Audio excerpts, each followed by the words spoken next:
Hello. I might have to restart this. This is what I get for trying to stream without restarting my whole setup. My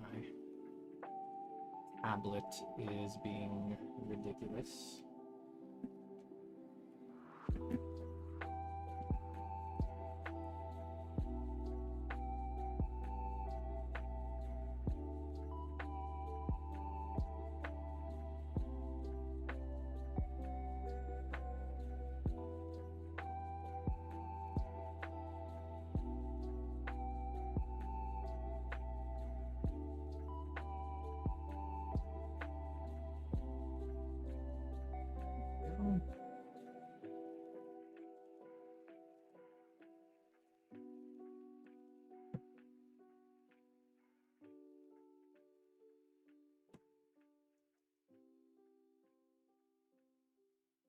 We're good.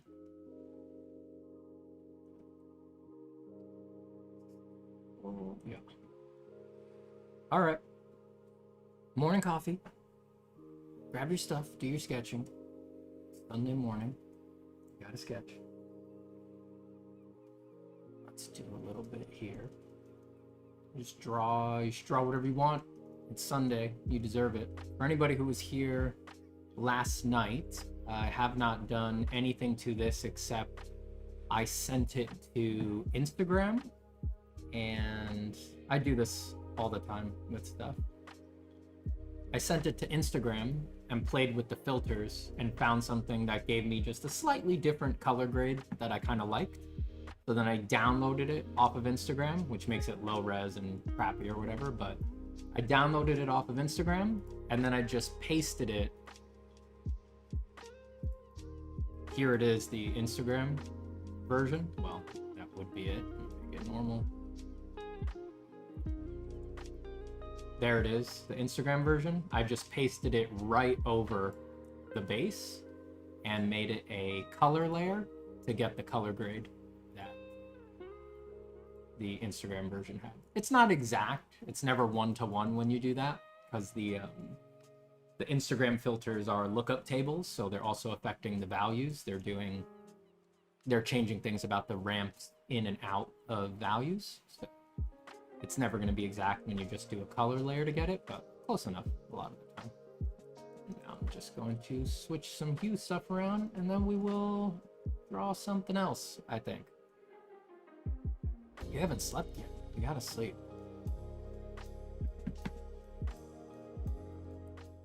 Voice is a bit low. Let me see. All right, how's this? Voice better like this? Audio good for everybody?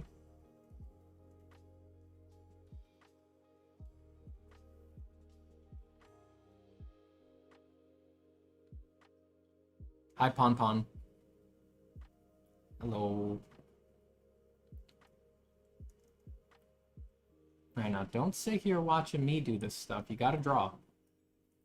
The last thing I'm gonna do here, I mean, obviously I could just go in and make everything better on this and keep going on it, but I want to do a bunch of these little heads to have a page of silly demon faces for my Pandemonium project, so I'm not going to spend forever on each one, but I'm just going to do a soft light layer. And all right, let me explain what I'm thinking here. When I did the color grade on Instagram, what I liked about it is that it gave me a more noticeable snapping of hues between different parts of the light. So I like that that felt noticeably more pink. I like that this felt noticeably more red or brown or anything like that, and then more ruddy and purple over here. So I'm just going to exaggerate that by hand with a soft light layer. And if you weren't here watching me do this yesterday, the whole process for this face portrait here is on the YouTube, start to finish, from last night's stream. If you have any questions about how to get to this point, you can watch that.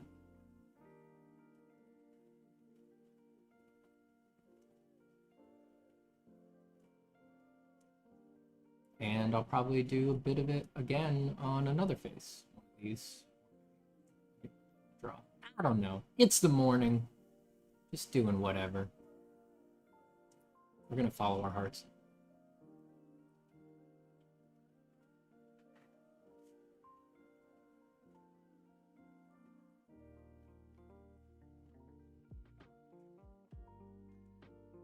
Voice is a bit rough. Yeah, that's just because I need to put noise cancellation on for streams because I live in New York City. And there is not a moment, not a single moment, where a motorcycle isn't idling right outside my window or an 18-wheeler isn't screeching to a halt right outside my window. So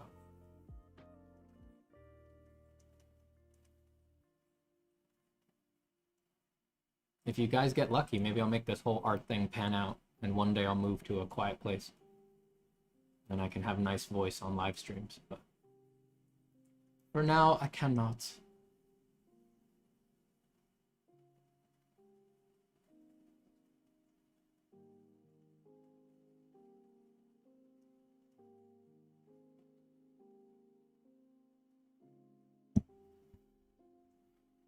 Might make it better. I'm just gonna boost my gain ever so slightly and lower my output volume.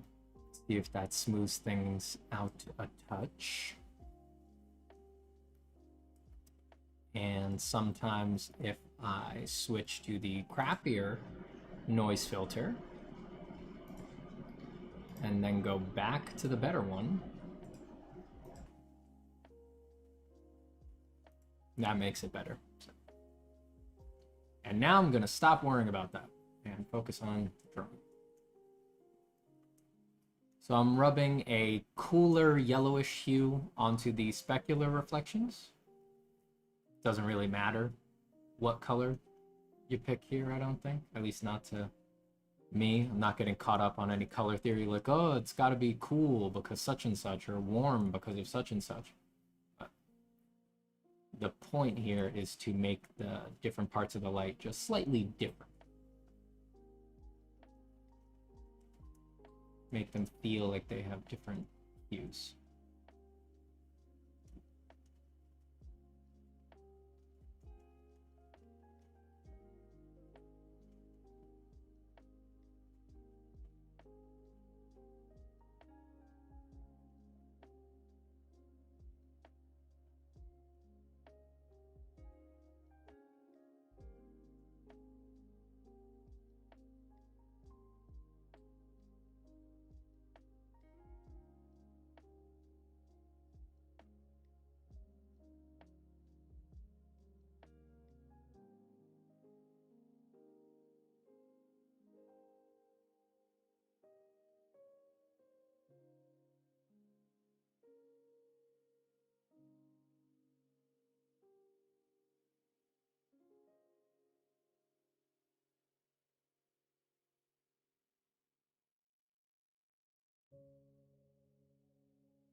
See how that just groups that particular area of the light as being slightly more yellow instead of being kind of the same reddish tone as the mid-tones that surround it.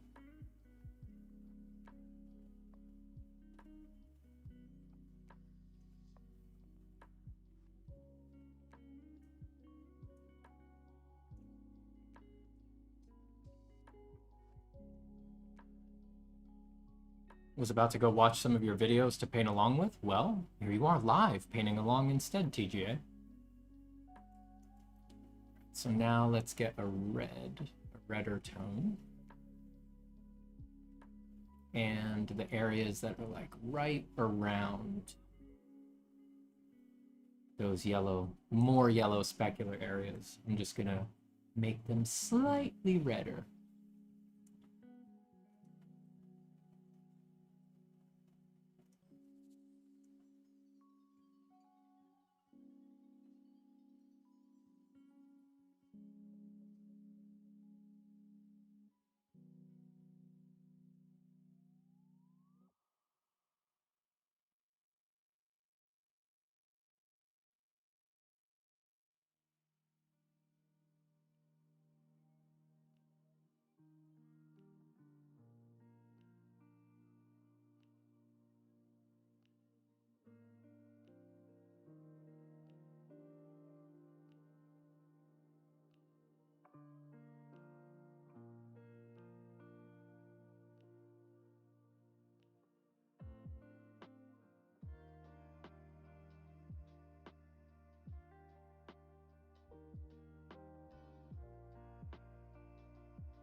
Separating those parts of the light from each other.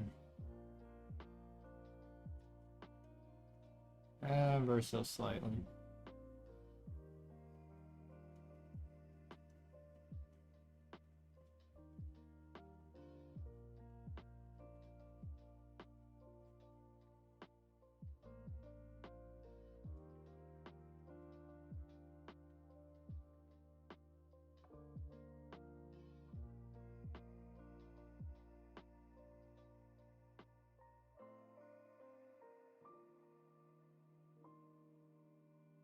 Taking the opportunity always at every step to continue to add information and create form and tell the viewer new things.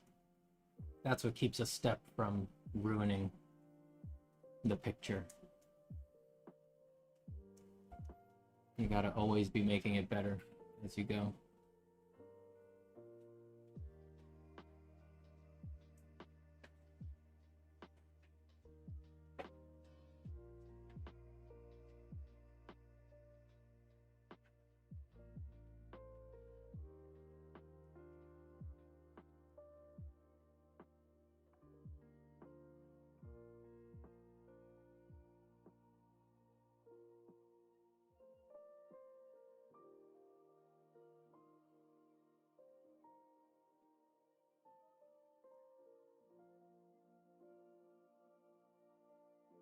I'm just going to see if those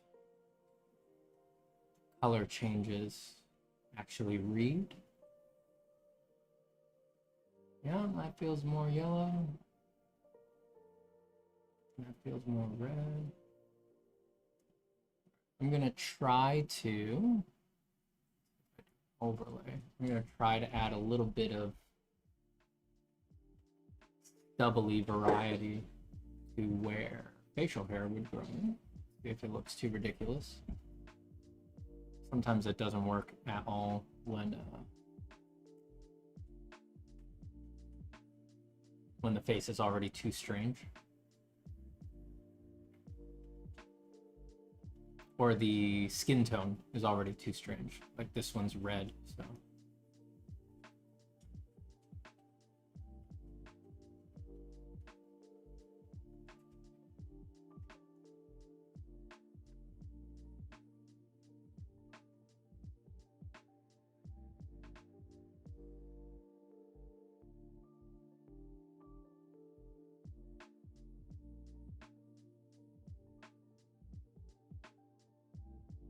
Even on a monstrous thing, it's kind of nice sometimes.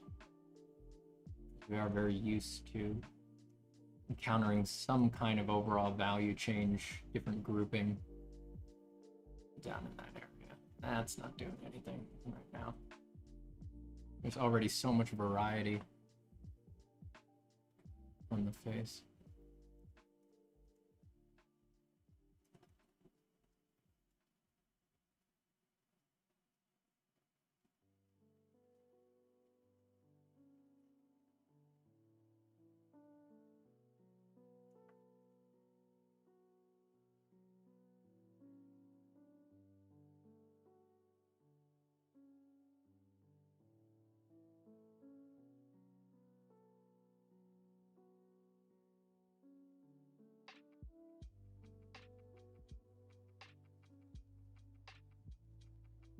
Nah, I think I'd have to go in there and paint a bunch of stubble. And this is just one of many of these little portraits, so I'm not gonna do that. All right, let's pick out some.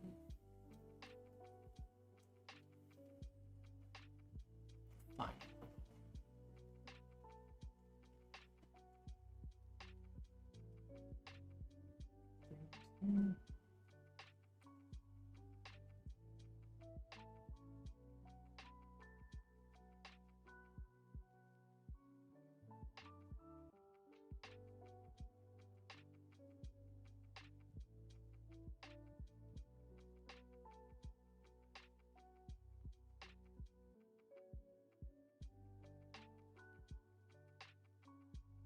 Jad Ardat, the no sleeping, going back to the artist table. Go for it.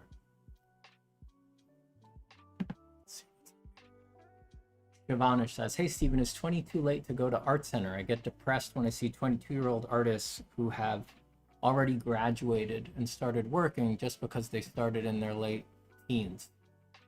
Yeah, don't compare yourself to anyone. If you're asking specifically about art center, if art center is like a dream school for you or something like that, when I was in art center, 20 was really young. I mean, most people who were in program with me were early 20s, mid 20s, and there was several people who were in their 30s, and there was a few much older people, not much older, but there was like, you know, people who were wanted to go to art center in their 40s, and they did it. So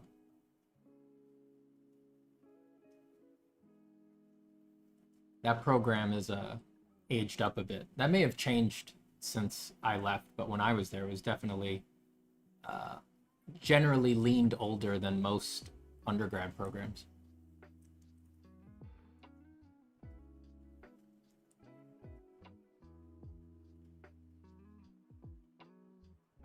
Will these demons have bodies? There will be demons with bodies in the project. So.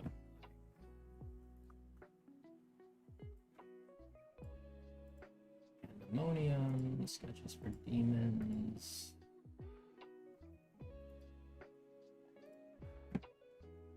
Stuff like this. There will be stuff like this in the project. So demons are getting designed with bodies as well.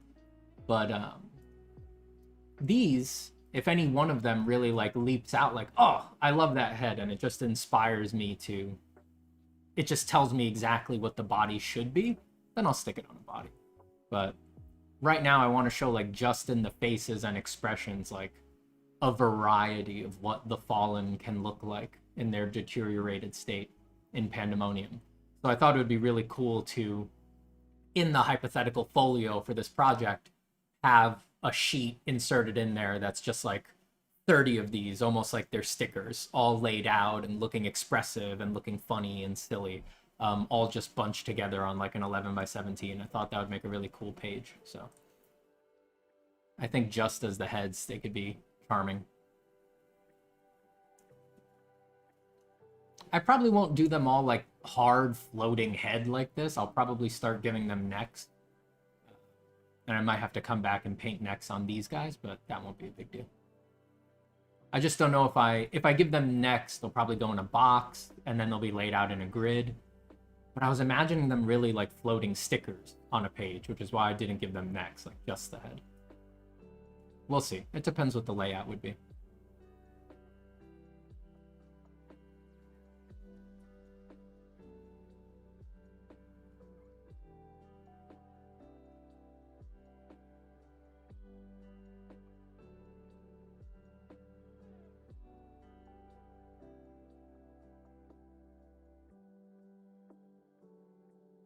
Pick out some UC highlights.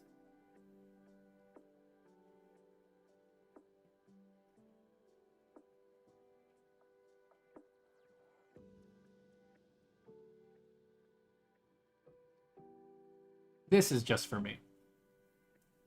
And this part that I'm doing right now, no one will ever see this.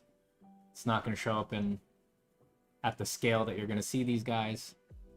This is the morning coffee effect right here. This one's just for Steven. Just because I love making things feel like flesh. Your art director and your art school teacher would yell at you. It's don't waste time on that. How dare you? How dare you have fun? Not here. This is a safe space.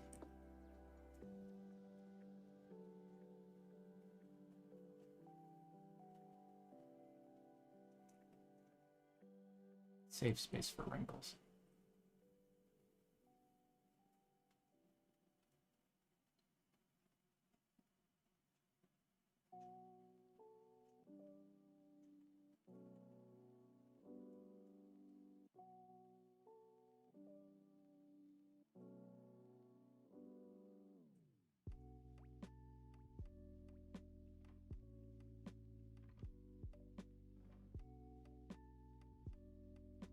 Oh, no problem, Eris. My pleasure.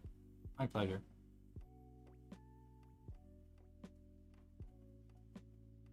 Trust me, I'm giving the insights and sharing my artwork because it's great fun for me, not because it's work.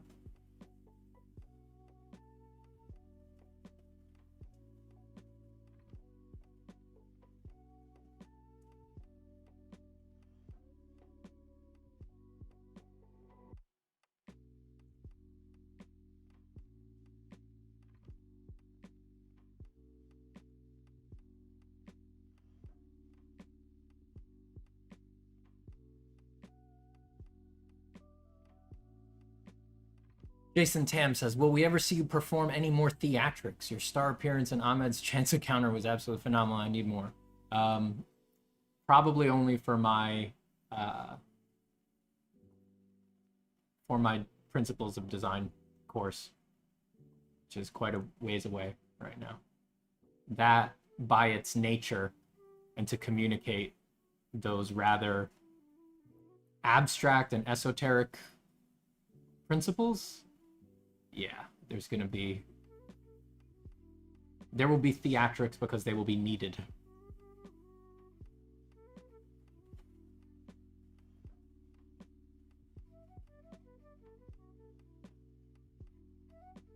I'm gonna need to utilize my entire very specific skill set to teach the principles of design.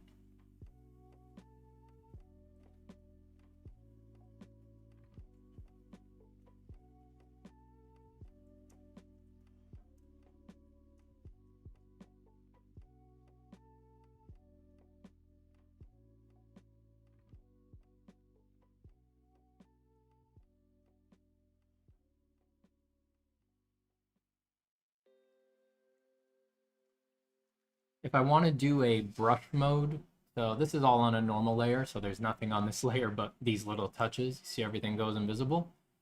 But, oh god, damn you! Messed up my layer stack. I hate that if you flick a layer on and off by accident in Photoshop, when you're in that mode, you lose the previous version. Way back? I think so.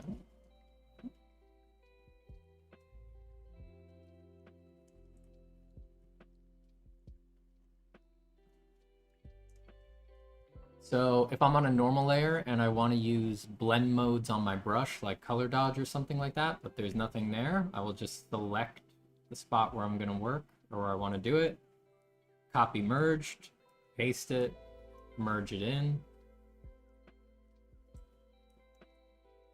And now this layer has only those flecks and a solid version of that area that I want to use the blend modes on.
Tim says, could you elaborate on your plans for that course?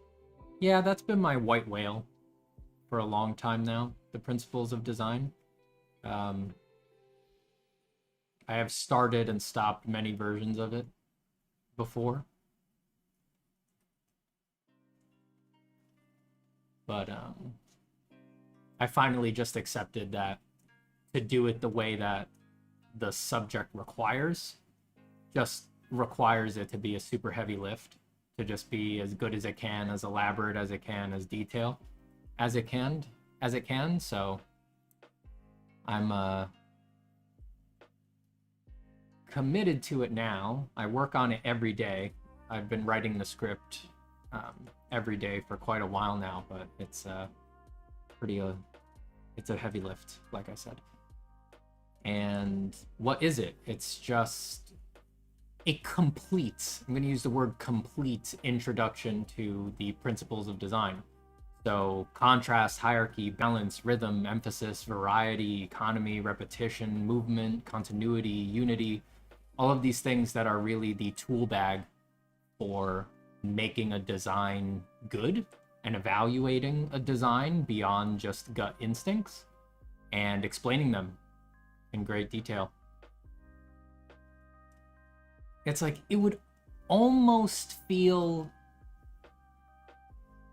if you're not familiar with the principles of design, which a lot of people aren't, and that's why it's always kind of driven me crazy and I want to teach them.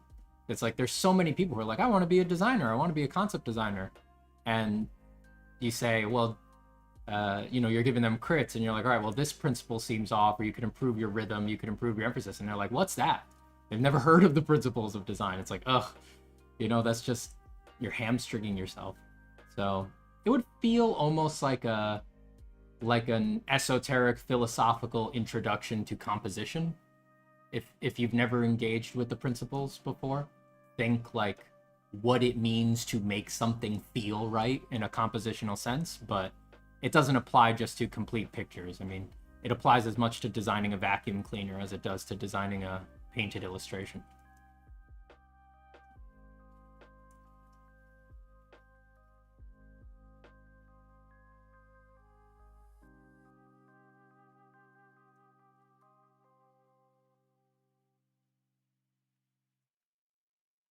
That topic is really like one of the few things that it seems really only gets taught at design school. It doesn't really get put out there online. I think that's just because it's extremely hard to communicate and requires a lot of examples and diagrams and going on site. And I think videos are actually perfect for it. You just have to do, yeah, it's a lot of production. You have to go on site and record things and record specific examples and things like that. I'm working on it. That's the end all be all of it. Give me a year.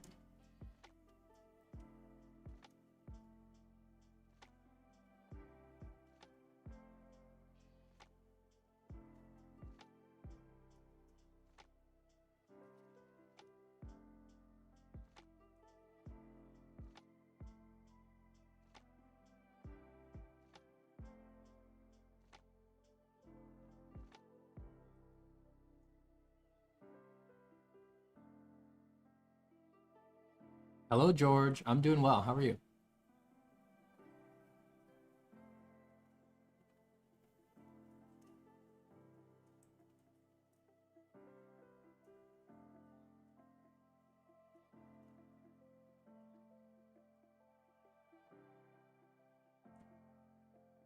All right, so I picked out some manual juicy wrinkles there. I guess I could put a couple here. Again, reminder, what I'm doing right now is not for anybody but me. These wrinkles that I'm putting in are just for me to have fun. No one is ever going to see these on Instagram at an inch and a half wide. You only do this stuff if it's fun for you.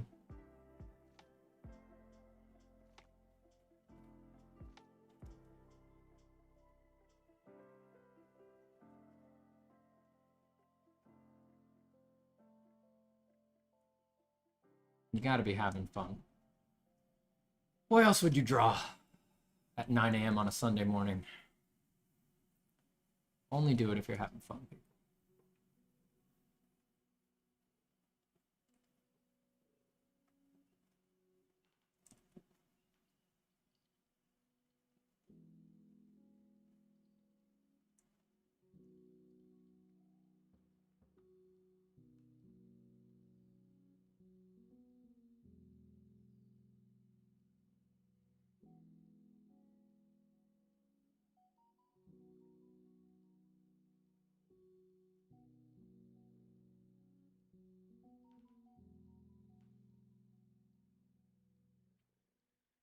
Meow. Meow.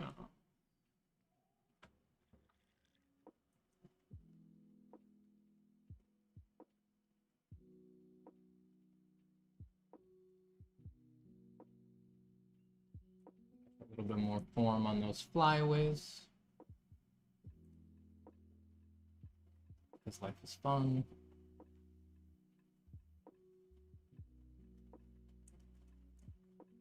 Yeah, just so that they pop out even when it's small.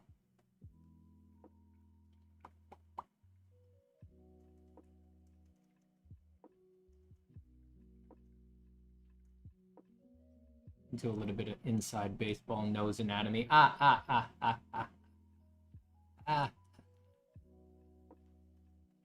Oh, yes.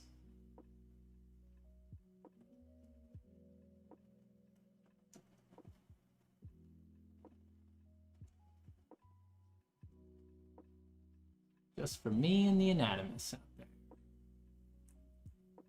Ah.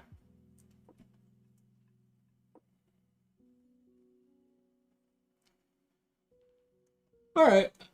I should probably call it quits on that one. Screw the year, whatever. Come back and do all the years if we need to later. What else could I need here? Let me just do a quick gradient map, see if it triggers any color ideas. Kind of looks nice in black and white. Well, that's a good sign. Let's see.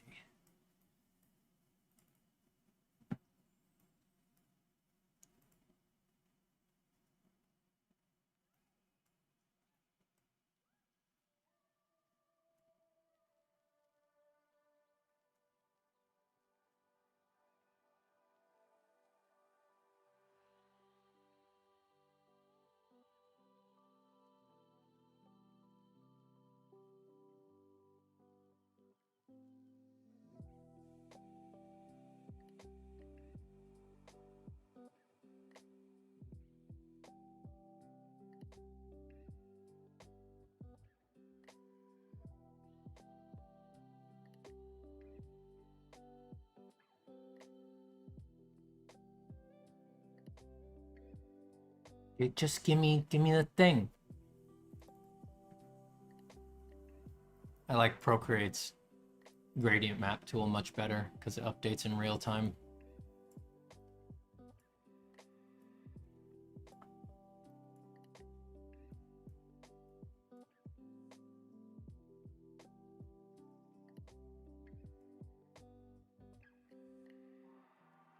Having a guess with this gradient map.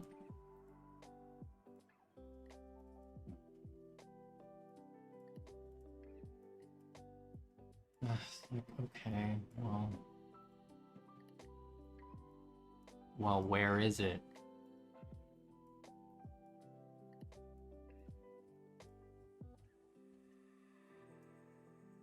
No, that makes perfect sense. Yeah.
Not into it.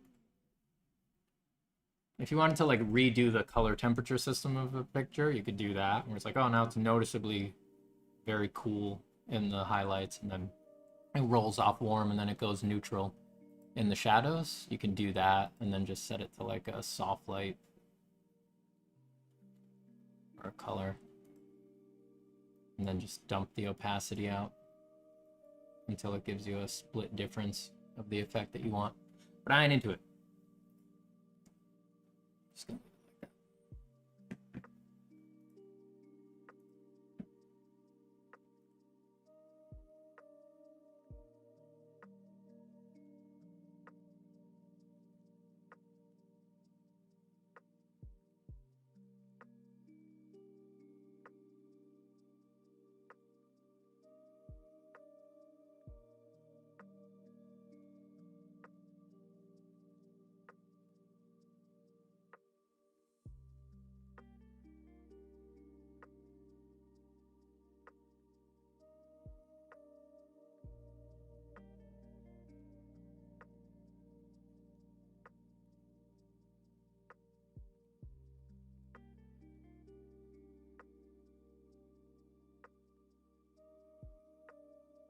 looking at my crappy second monitor to evaluate whether I want to make that choice or not.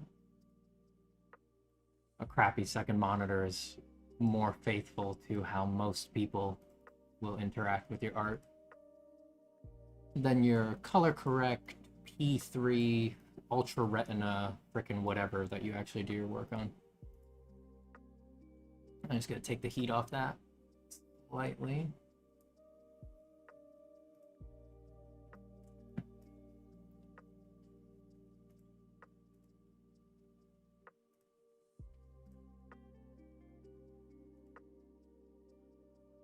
Might double up that soft light.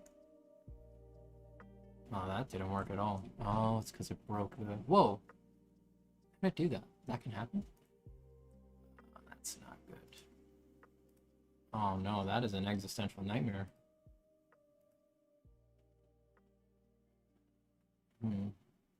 What is clipping wrong here?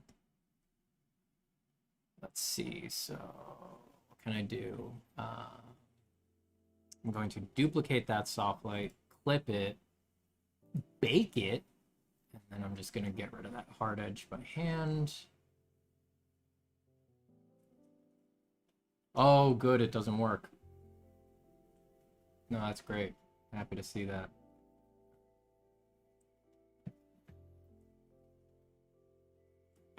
And I'm just going to lower the opacity on that. So I did that just to retain some of the hue snapping that I worked to get with that first soft light layer. I just duplicated it so that it holds up under the curves. I felt like here the hue snapping's happening a little bit, which is what I wanted. It's like it's a little bit more yellow in the speculars, it rolls off a little bit more red. But then when I fixed the levels, I kind of lost the effect. So I duplicated the effect, and now I'm just gonna put it on like 25%.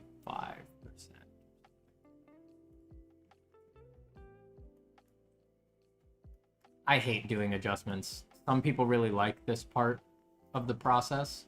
Just like fiddling with knobs all day. Like that's so many Photoshop people's favorite thing to do. Like why? I've never understood it. Just frustrates me. I just like to paint.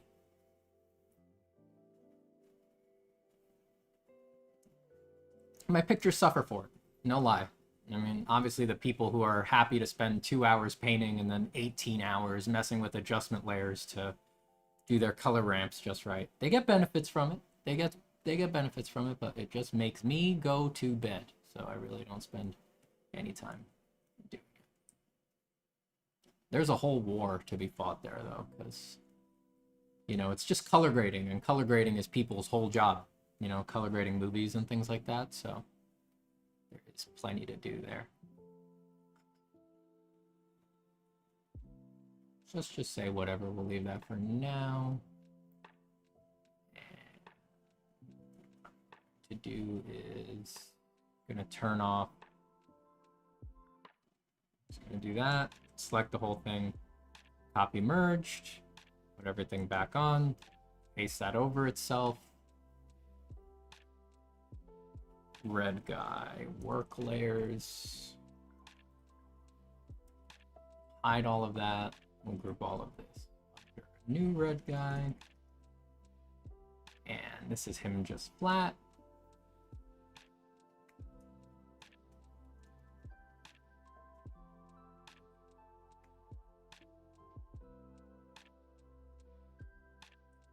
I'm just gonna,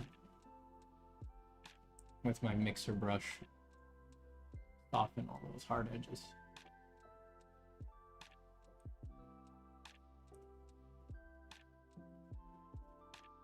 Just like he's not perfect lasso tool cut out.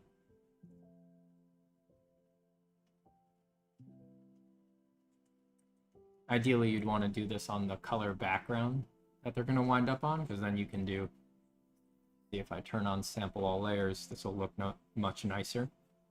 See that? But the problem is that then there's gray in it when you isolate, so you just have to do a BS version of it for now. That's why I saved all the work files, so if I decide to put him on a black background or on a white background, I can just redo this step and get him blended nicely into the background.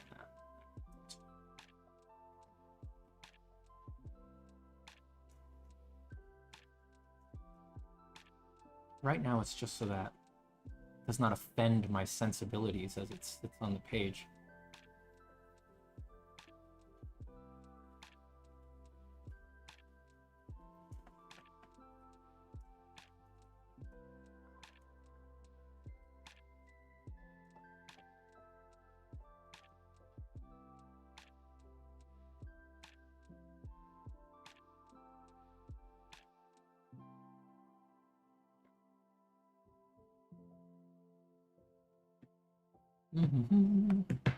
How's everybody doing? Is that a self-portrait, Steven? Always. It's nothing but self-portraits on this channel. Let's move him over next to his buddy. Which of these do I still want to do? I like the idea behind this one with the 4 eyes, but I don't like that drawing, so I'm going to get that one. I might do that one. The silly grin.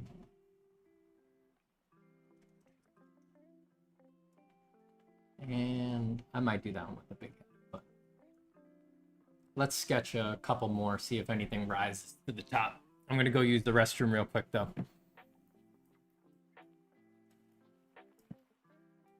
I'll be right back.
Okay.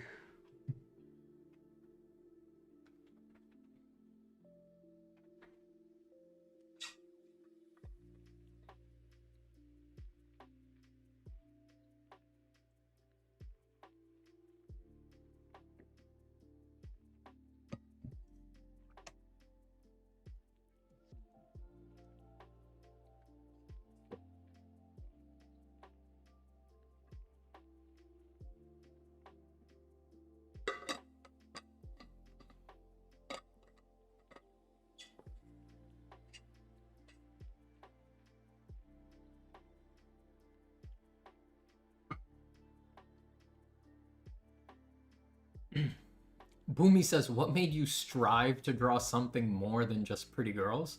Like almost every other artist out there, me included, I've like almost every other artist out there, me included, I've seen you draw a pretty girl. I've never seen you draw a pretty girl. Yeah, well, it's not striving, you know. I'm just not interested. That's all. I just don't draw pretty girls because it's not fun for me.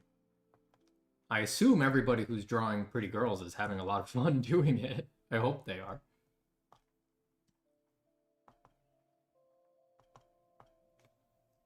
I do draw. I mean, I wonder if I have any. It's not like I don't draw them. Like, there's a bunch in my sketchbook and stuff like that. It's the pretty part that bothers me. You know, like, that's what I find very uninteresting and boring. Like, I draw girls, you know? I mean, how many hundreds of hours have I spent drawing women at life drawing and at portrait classes? Like, so many. The pretty part, like, I just personally don't find it engaging or fun to constantly be looking at a drawing and being like, well, someone else thinks she's pretty. Like, that doesn't do it for me. That's all it is. And that's why I don't do it. But that's like the oldest thing in art. So I assume that the people who do it are having a lot of fun doing it. All right, let's sketch some silly stuff and see if we get a new one that we like. And if not, maybe we'll start painting one of these other two.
I don't think that's explaining that job the way that I'm imagining it.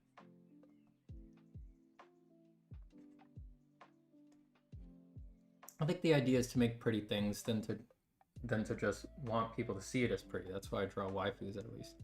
Yeah, look, don't get me wrong here. I totally get it. Like, I'm not a prude about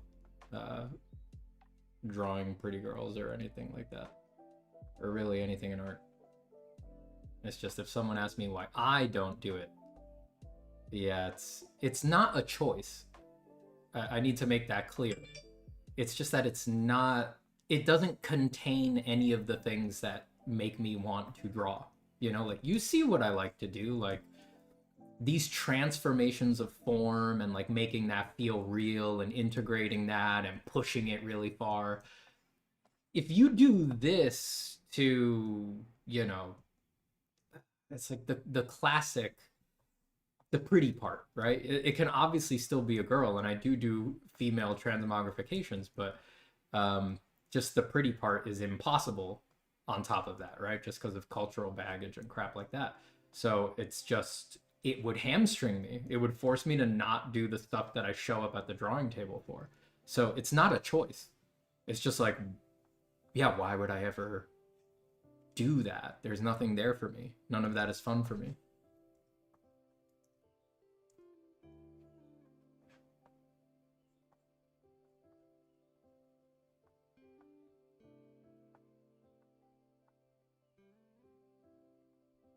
Besides, these are demons. They could be girls, you don't know. And they might be very pretty where they come from.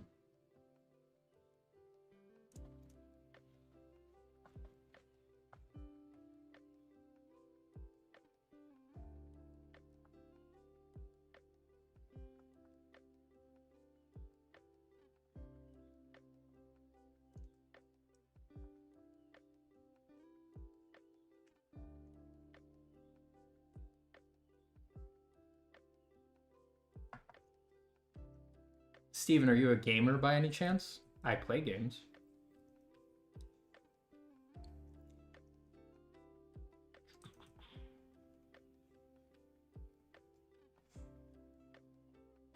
Depends how you're using the word gamer. I've worked in video games and stuff like that, so yeah, of course I have an affinity for them. I love games. But I'm not like, I'll go months without playing, and then I'll start playing again and things like that. It's not a constant hobby. Bloodborne is my favorite game. Right now I am playing Hades.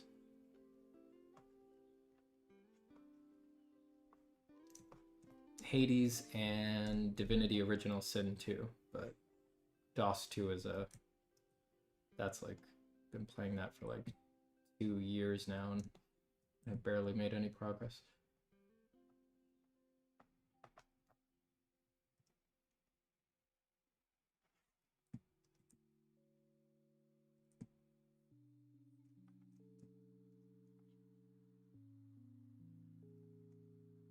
As you can see, I'm going for a very cartoony, not cartoony, just like very simplified lines. I only want to capture the high contrast areas on these sketches because all the work gets done in the painting, obviously, and the lines are only going to get in the way of that. I just need cues so that I know what kinds of forms I'm trying to do.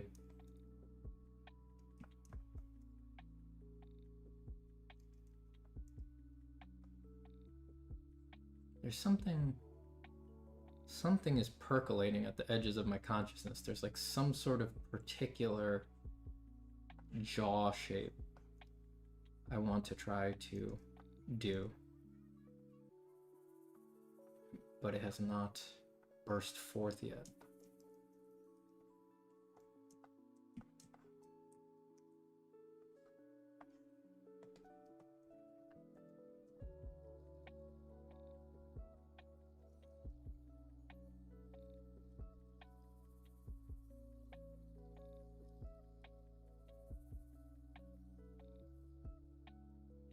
I love the smooth lo-fi music for vicious demons.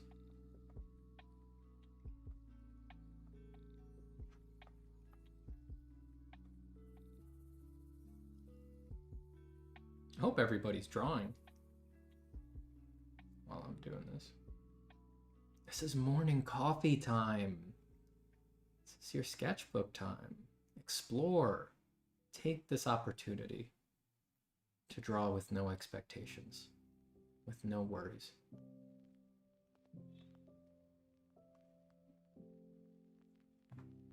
Draw freely. Draw something bad. Just go in saying, I want it to suck. And just draw. Let the lines flow. See what comes out. And when you have a gut reaction to something, and you don't like what you put down, just sit with that. Don't dump out on the drawing, don't quit and go do something else. Just really feel what it feels like to be disappointed in yourself. Investigate it.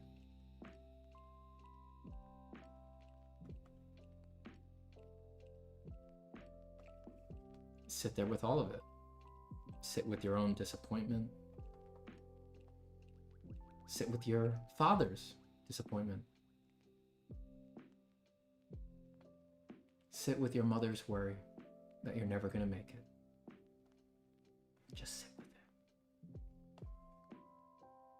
Just feel it for what it is. Prickly sweat running down your back.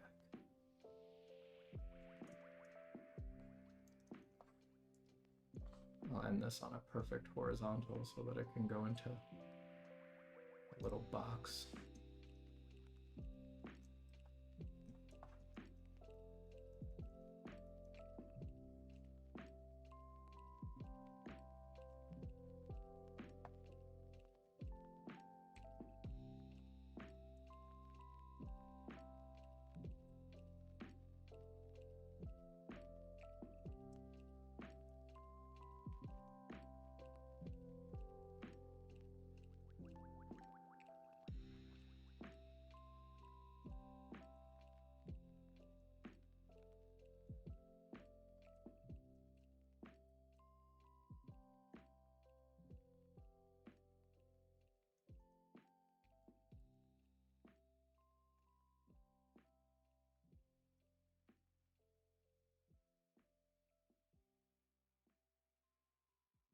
Bernard says investigate.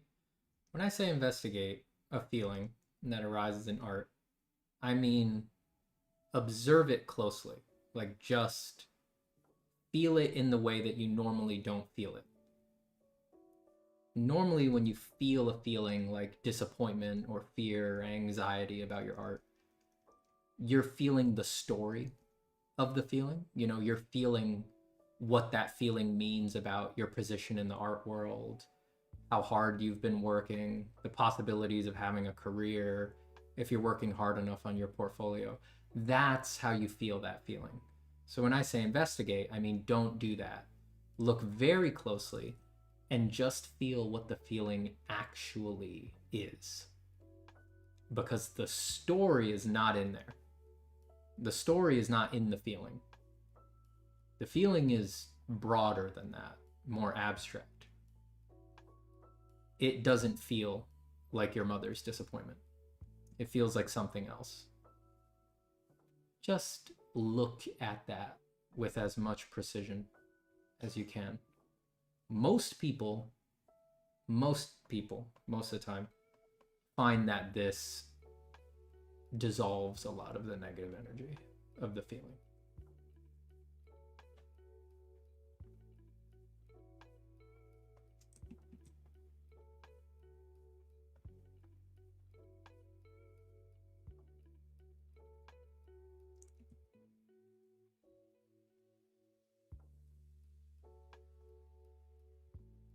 It's not hard to do. It requires no effort. It is only hard to remember to do it.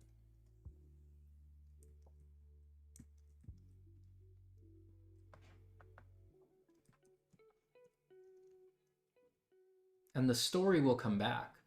The part of that feeling that is the pain of your jealous rivalry with your best art friend or whatever. The second that that vibrates back, it'll feel horrible again. But the moment of close investigation, true close investigation, can't feel that way because the story does not exist in the actual feeling as such. The pain returns when you get lost in a thought again. And that's it.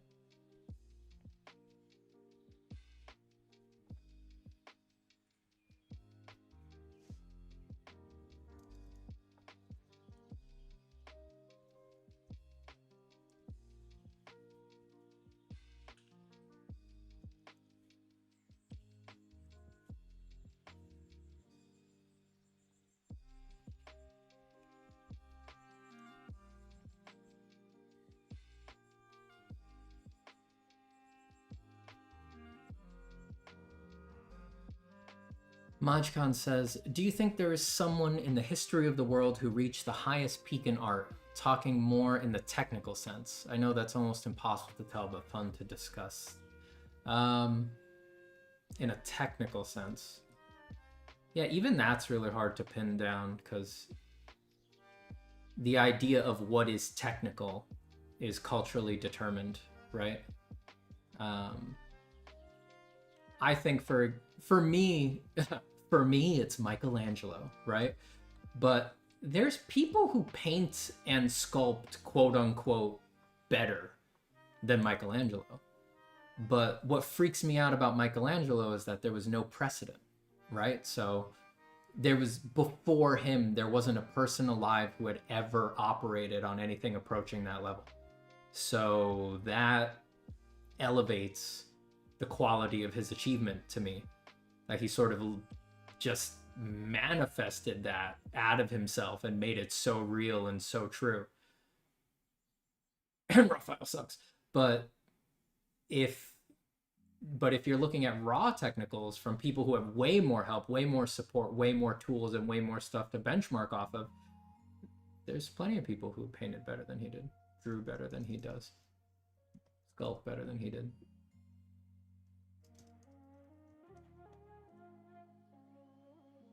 I would say it's all too subjective and culturally conditioned. Because as my favorite quote about art goes, there is no such thing as art. There are only artists. It is a fool's errand to try to evaluate skills and place them in a hierarchy and say this is better than that. It doesn't work. It does not work. It only works while you're deceiving yourself. And if you look at the whole reality of what it means to be creative, it immediately stops working again.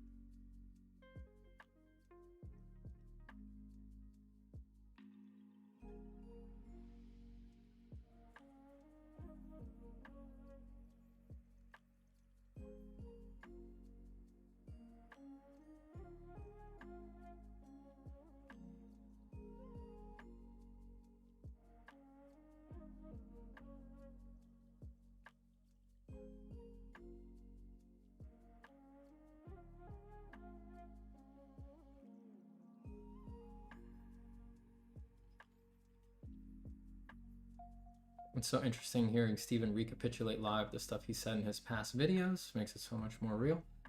Yeah, well, I really do believe that stuff.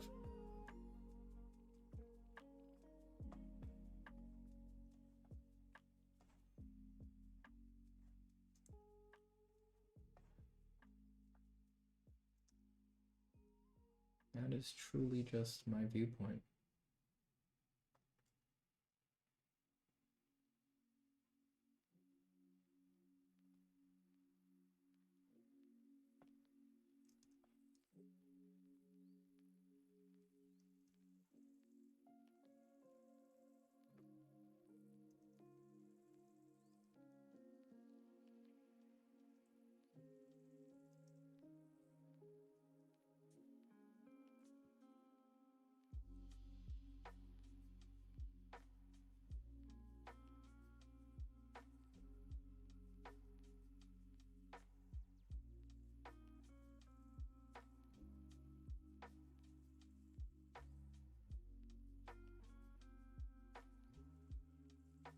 I'm hunting for some sort of interesting form idea here, which is not quite manifesting yet.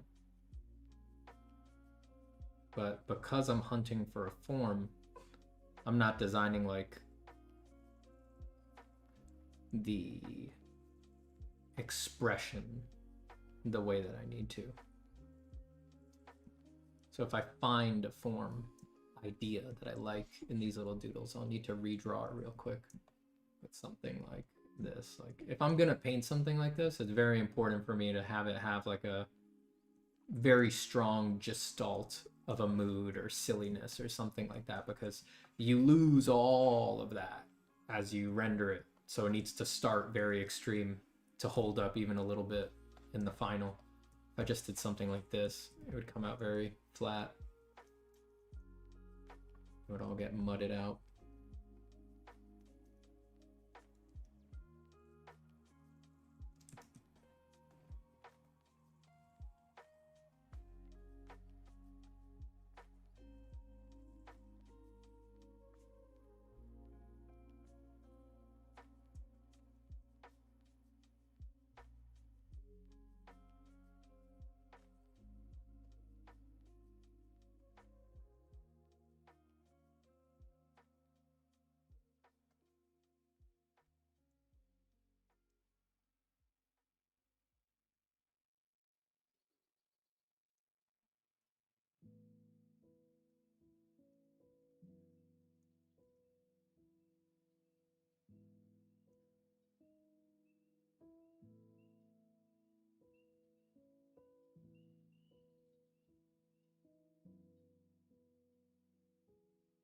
Thanks, it is what it is. I think artists just wind up thinking about philosophy because they have so much time to themselves. It's inevitable that they're going to wind up thinking about a bunch of crazy crap. Because you need to spend so much time alone with your thoughts. It's either you turn your thoughts interesting and learn something from them, or you let them undo you. So it's pretty obvious what the choice is there.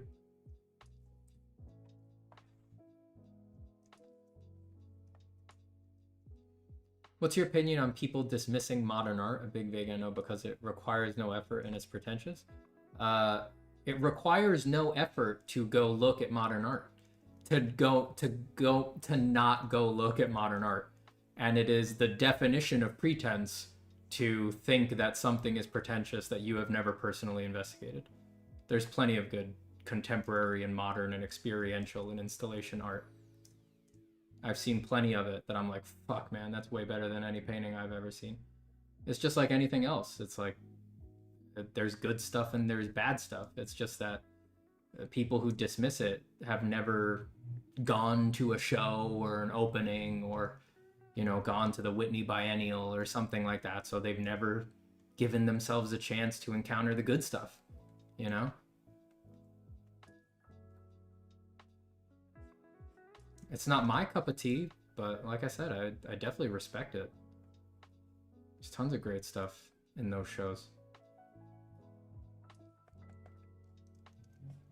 It just doesn't get my hackles up the way that drawing and painting does because I don't want to do that kind of thing.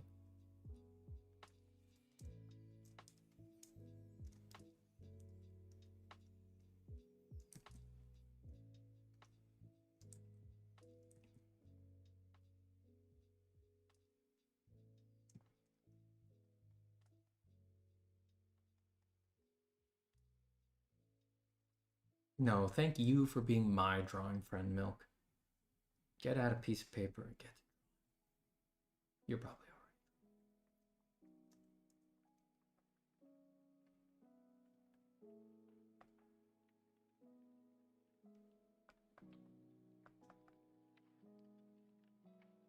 right. It's so very important to include time in your practice to just sketch for yourself and to sketch whatever and to just do a bad job and just not judge it. Just let stuff flow. Morning coffee.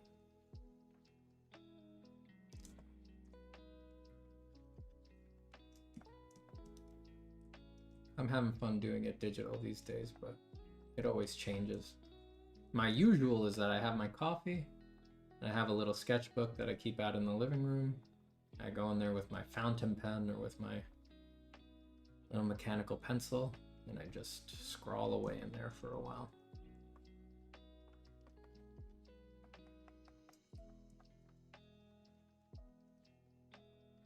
It's very healing.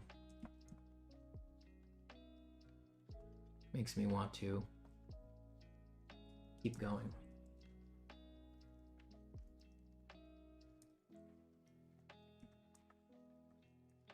And when I'm on a job, good ideas always seem to arise there so that I can stew over them all day while I work and wish I was doing them instead of the job. Keeps me sharp, keeps me young.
That could be interesting.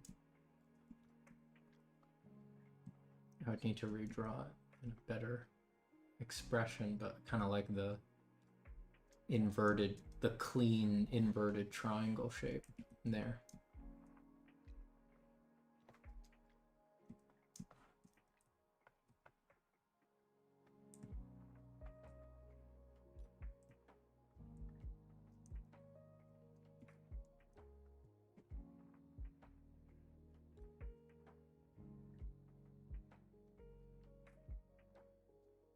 Gotta stretch my hand for a second.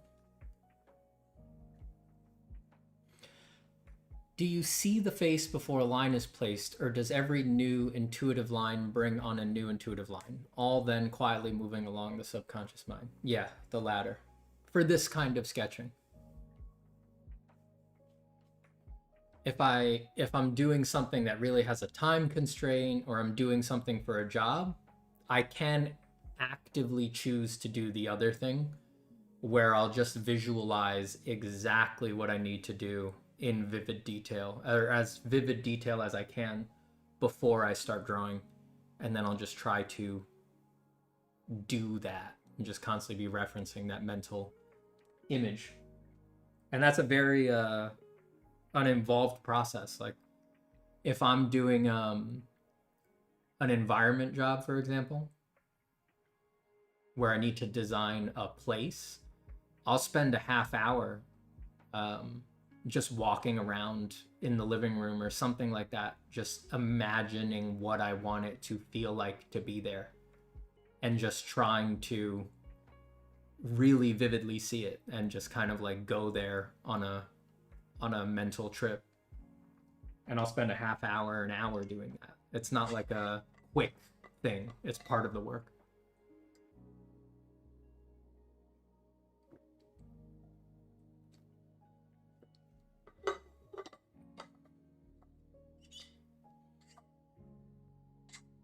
I don't know that quote, Jason.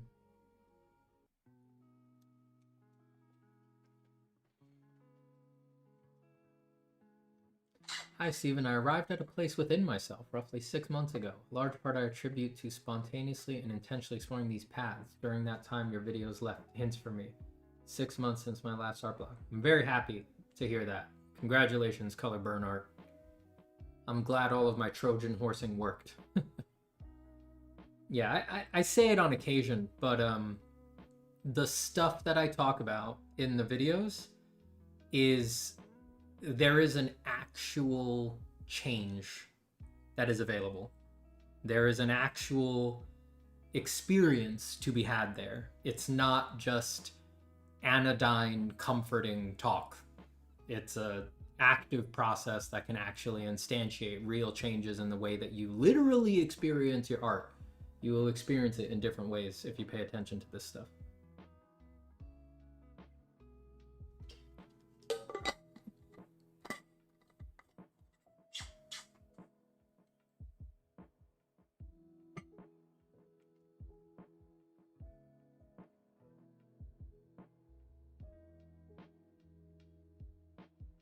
Do you find that doing it live with viewers changes how you do your art? Like, are you more self-conscious or anxious?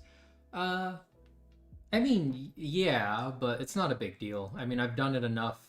I've done it enough that when I feel, I don't really care about the anxiety or being self-conscious anymore. You know, the physical experience can be there, you know, slightly shakier hands or sweating, but it's just not interesting anymore.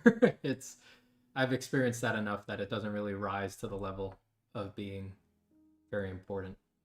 And there's also benefits, you know, for kind of goofy stuff like this that doesn't really have really tight rails on it or anything like that. Doing it live adds a performative aspect that actually makes it easier to commit to and to get through the work, I find, a lot of the time. So there's a trade-off.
like to pull the eyes really apart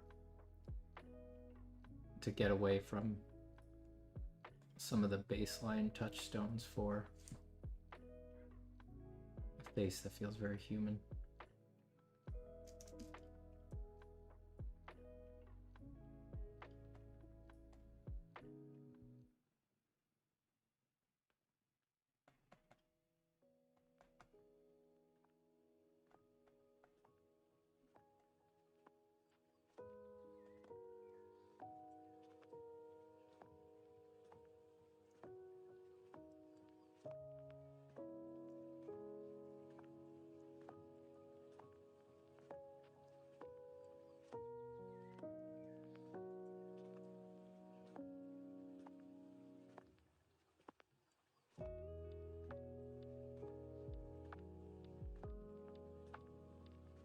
I don't know about these teeth. His teeth are a pain in the ass to paint.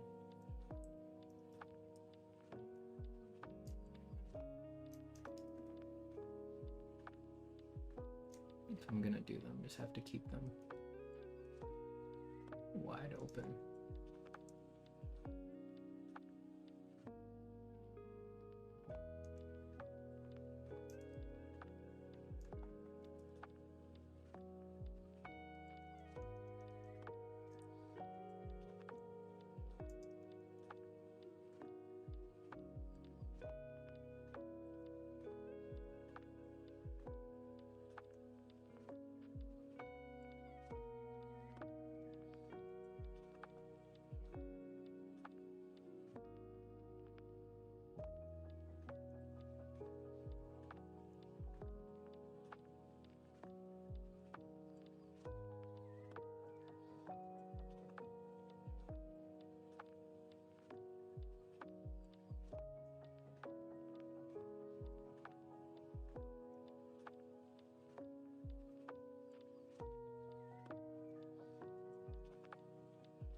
What could I do that's more abstract up here?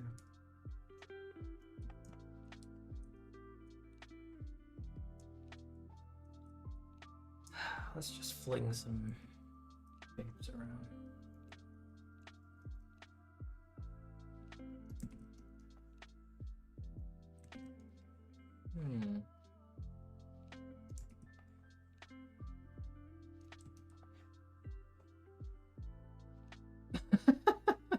Kind of like that. Stupid. That's so dumb. I'm gonna come back to that. I would need to probably arrange the whole design around that.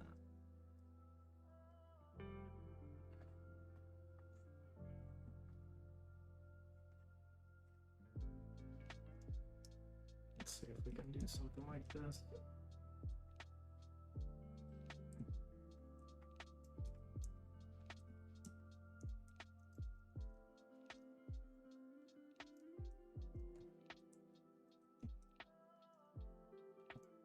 see how off we are.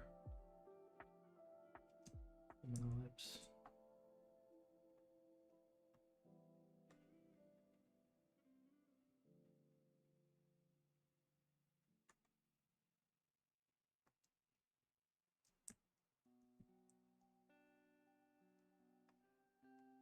Yo, if you don't have shortcuts for stroking selections, you gotta get them, dog. Got too shortcut. Oh, that's too thick though. We'll do that at like 2 pixels and then I'll draw over it.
No need for that thick. If I was drawing this just to draw this, I'd be using a bunch of like line variety, like having a thick line there, a thick line here, thick lines there, a thick line there, a thick line there, a thick line there, a thick line there. Like, I'd be varying that, but there's no need for any of that. That's only gonna hurt me since I plan on painting these up. Just keep it thin. I only need to do enough to explain to myself what the heck these shapes actually are.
Ooh. Let's see what's up.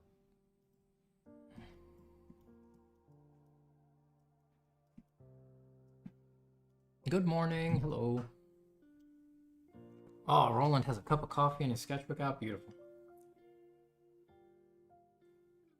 What kind of mouse am I using? I am not using a mouse. I'm using a Huion graphics tablet.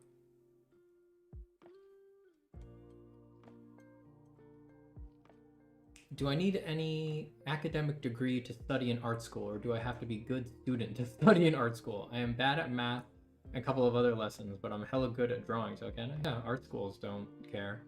Most accredited art schools will wind up making you take, you know, liberal arts classes or math classes and things like that, but that's not going to be the focus of the program at all. It's just so that they can give you a degree. But there's only two reasons people get into an art program: art skills and money.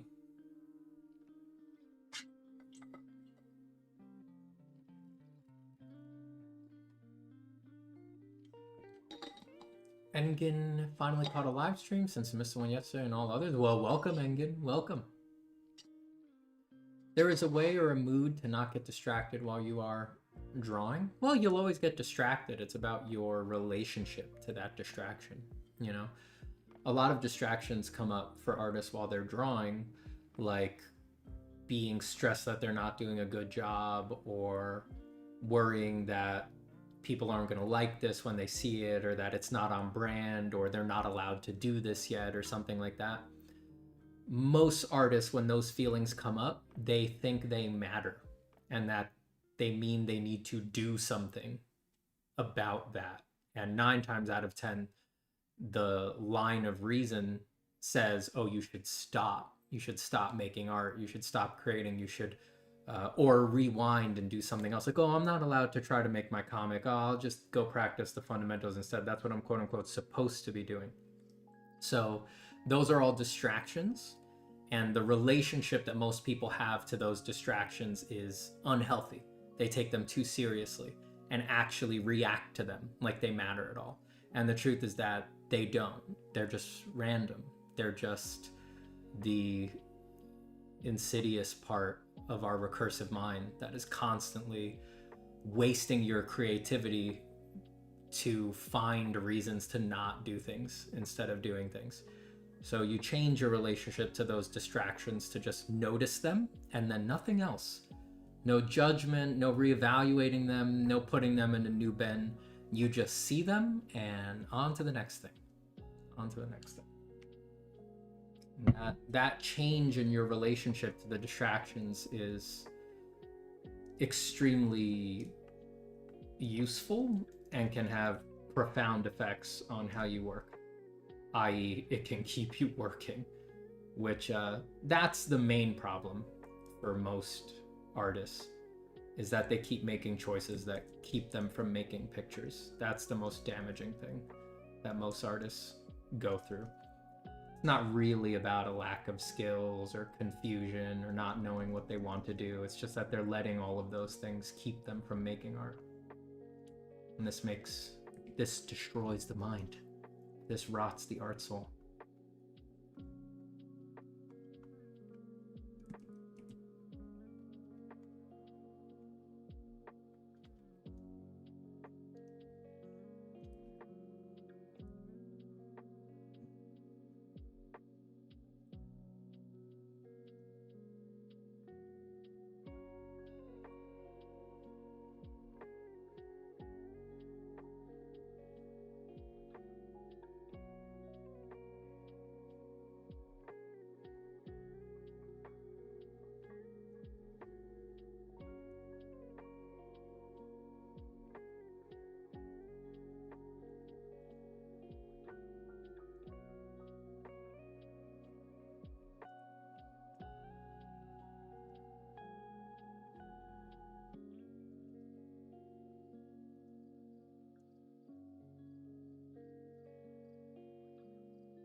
redesigning this to be more fleshy because I don't like painting that kind of like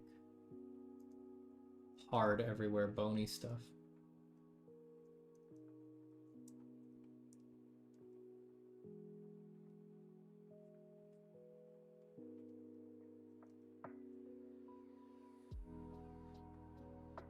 Like big, wide, soft puddles of fish. That's what I like to draw.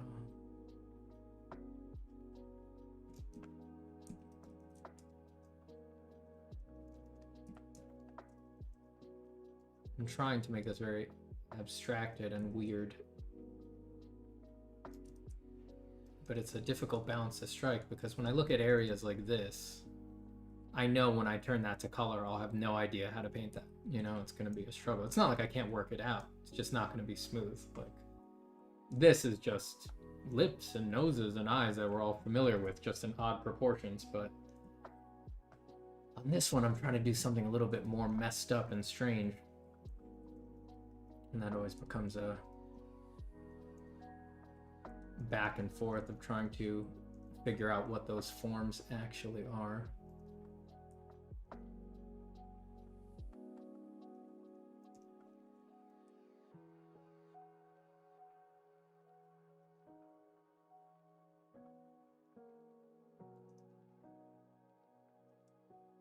Maybe there's no regular mouth. Maybe it's all...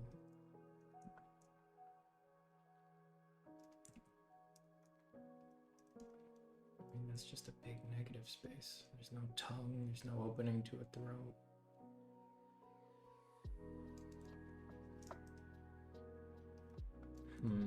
But if I do that, I should really open the mouth, right? Because that would explain the design better. Let's take a look.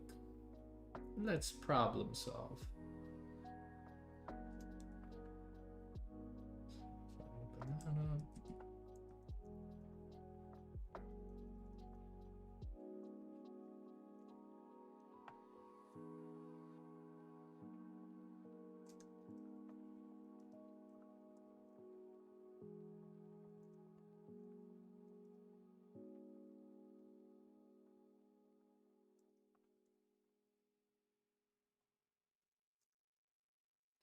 And I lost some of that silly expression that I had. It looked like he was making a cute little face. So maybe this would explain form better.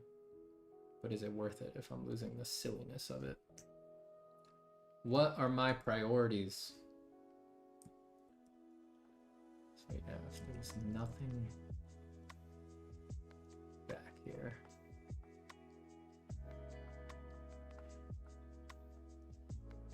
How could I sell that? It would be so undifferentiated.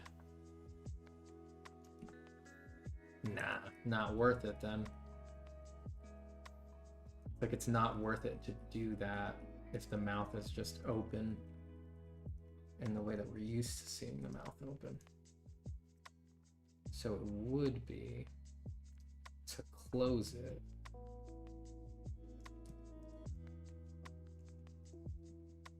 and then imply carefully that it does like a... I'm imagining it goes like this. So those are teeth. And then like a condor's nose, there's a big negative shape behind it. There's no real mouth.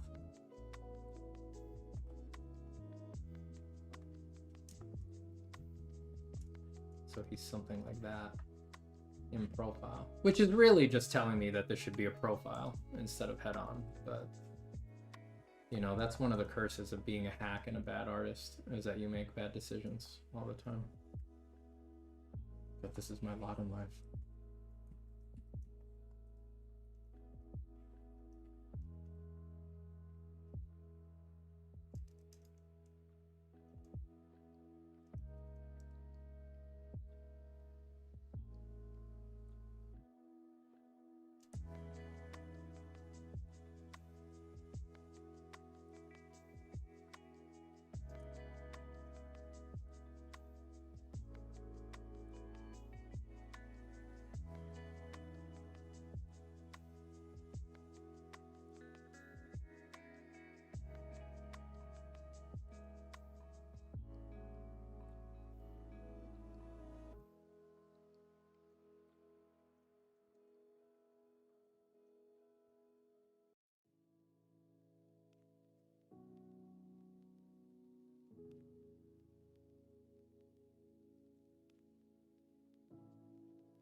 want the eyes beadier.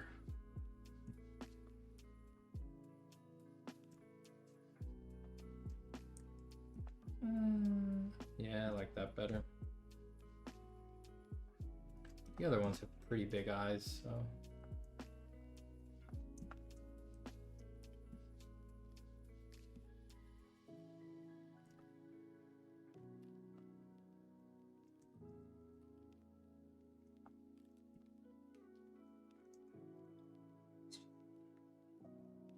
Confusing shape there.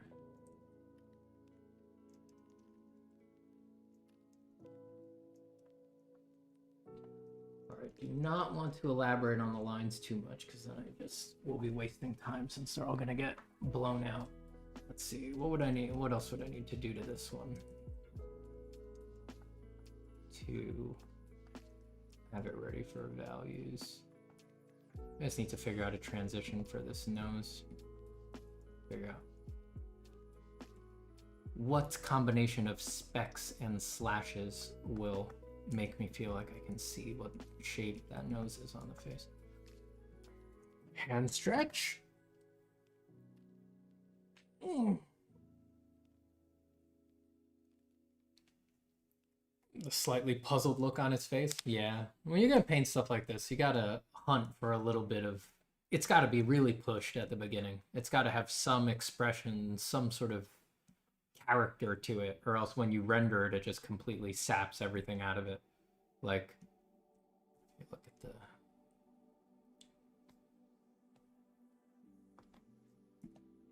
like it's gotta start that silly so that when you paint it up, just a little bit of it remains as things become realistic.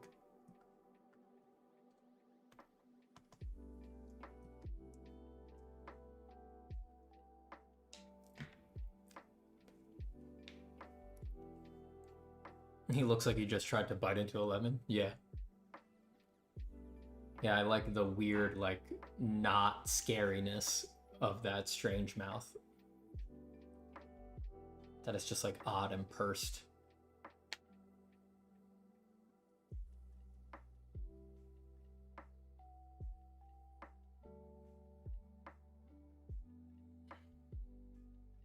I study art but feel creatively exhausted after I'm done studying, leaving little energy to draw and have fun with it. Do you have any tips on how to get around that? Yeah, just prioritize your fun instead of studying. And anyone who's telling you that no, you must study, studying must be your #1 priority, you know, getting these skills well in hand must be your #1 priority. Let me guess. Is that person who's saying that to you, are they incentivized in some way? Do they benefit from you focusing on your studying outright?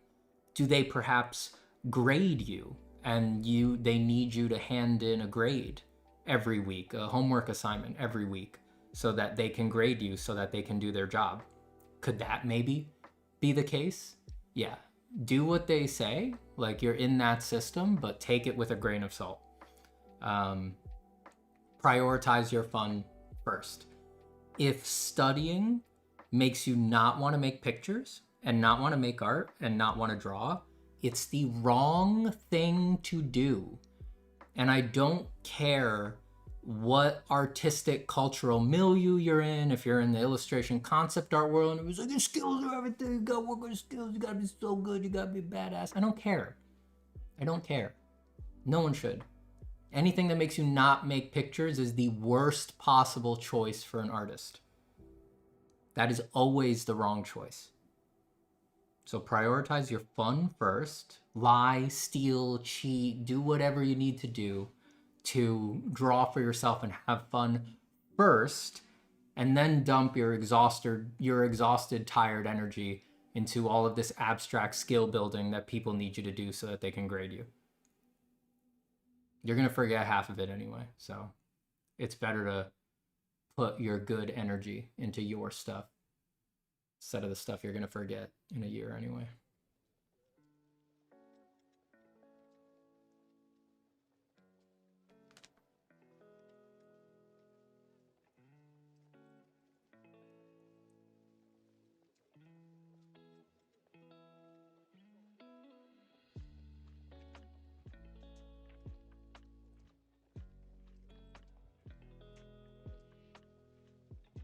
Right, how much do I need to know about these horns?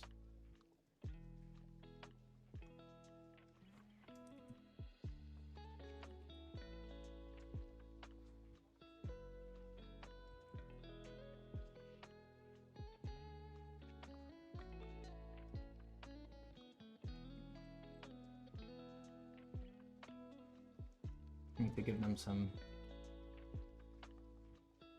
indications of interesting subforms. Are too flat right now.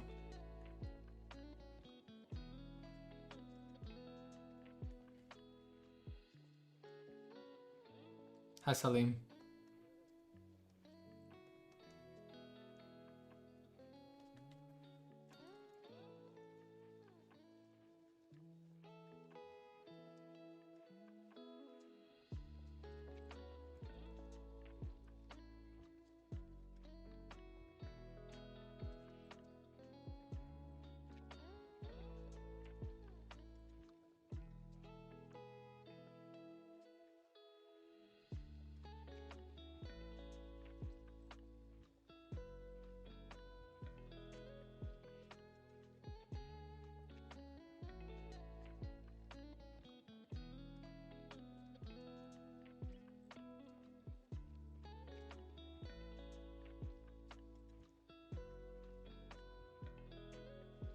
UFO says, Steve, not really a question, but I'm scared of doing pieces. I don't know why, but I can't do illustrations. My art consists of only studies.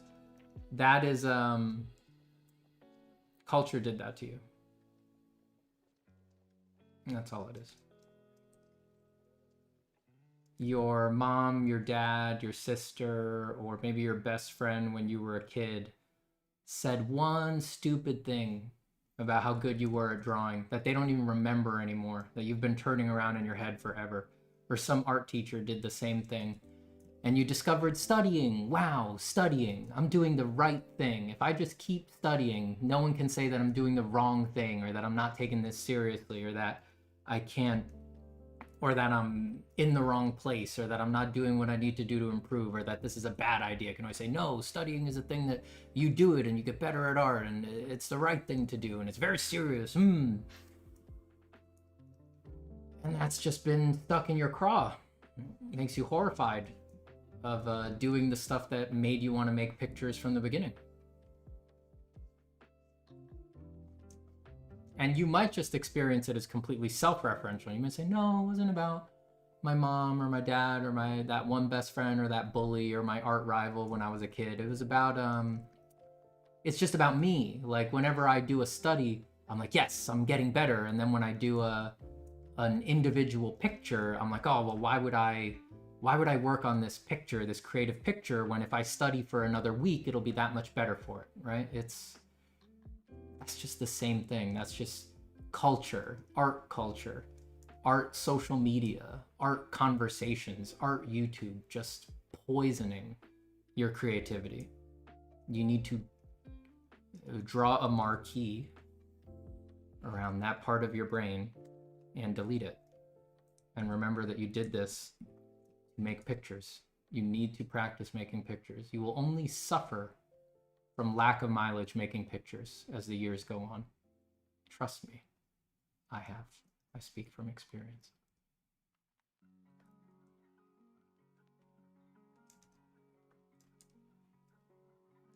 It's a pain I wouldn't wish on my worst enemy.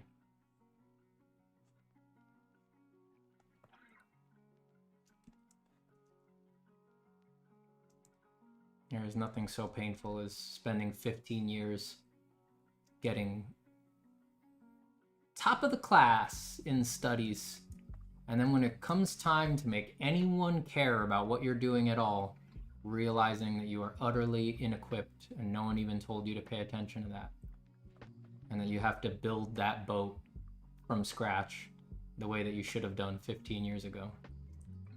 Don't do it. You will want to quit. You will want to quit forever.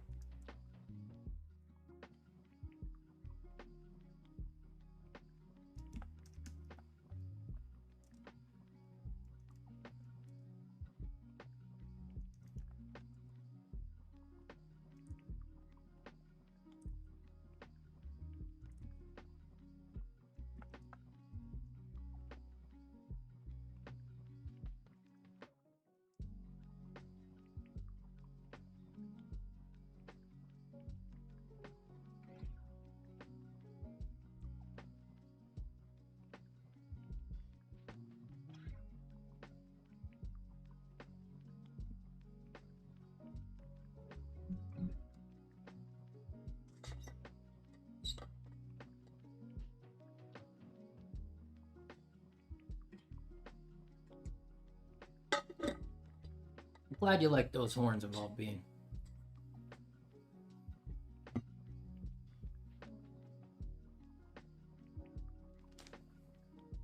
Just recently discovered your channel. I really appreciate what you have made. Your channel is very inspiring and uplifting. Well, thank you, Negative Zeal.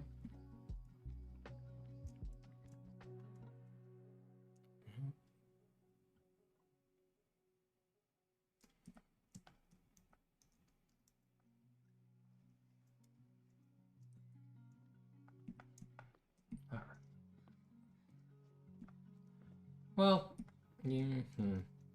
to eyebrows or not to eyebrows? That is the question. Will it just be a scary flesh brow or will it be a hairy brow?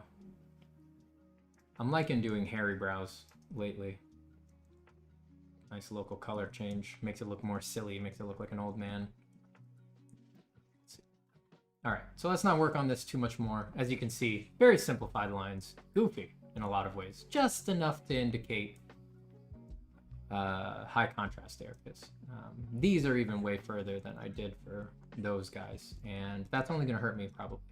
They will they'll be annoying to paint out, so I'm actually going to soften a bunch of them. I'm just rubbing the eraser over these.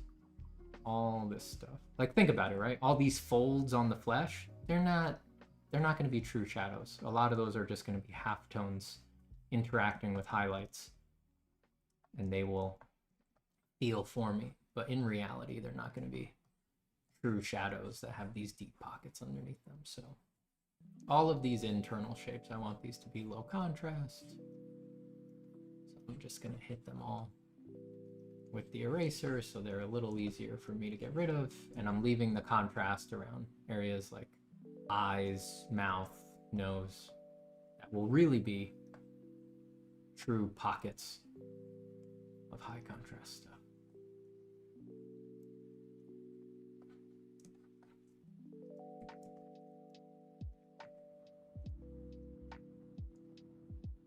All right, we were sketching for a while and doing the working on this first one, just doing some final cleanups on that for a bit. So I don't expect we'll be able to get too far into painting this guy. He's more complicated as well, but we can put the base underneath in order to flat him out. All right, so let's put this up top. What are all these other heads?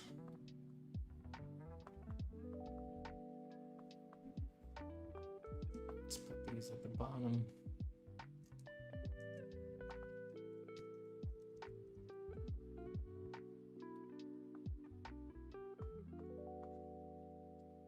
I'll be right back. I gotta use the restroom.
Hi, Amber.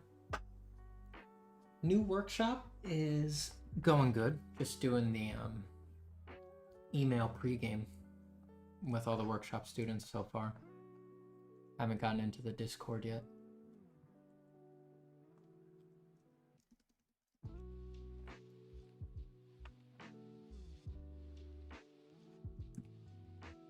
But the email pregame is a lot of fun for me. Getting to know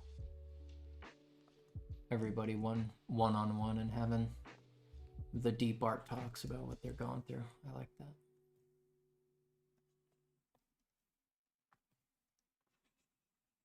I learn a lot from that. Always very interesting stuff in there.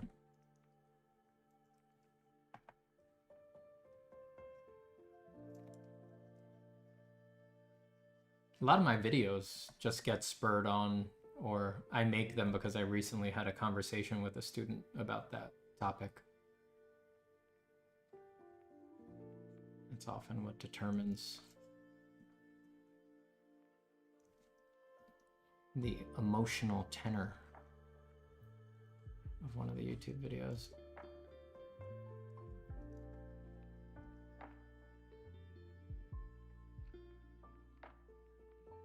Fingers crossed, Amber. Fingers crossed that they do. I will do my damnedest, as always.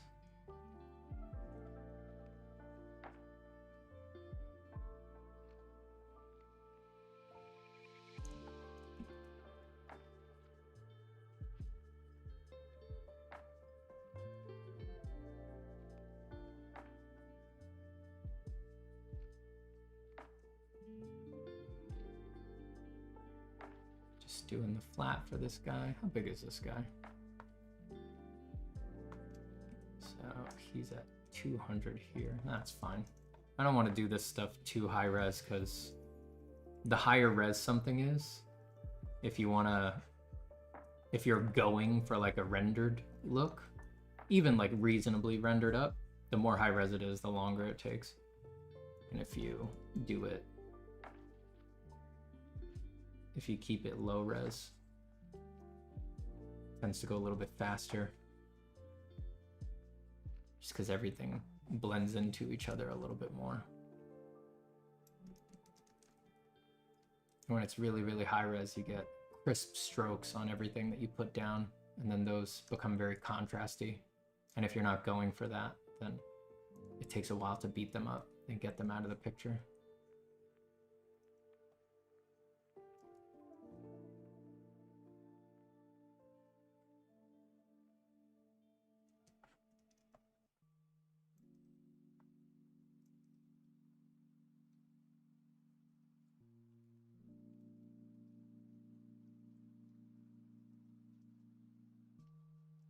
Dragoon says, Steven, I think you'd be a fan of the Doom games. Yeah, I've played, the only Doom game I've played is Doom Eternal. I played up to the first boss back around Christmas.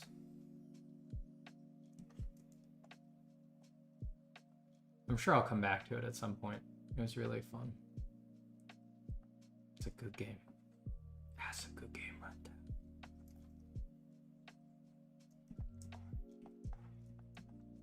I just like to try games. I rarely finish them though. All right, so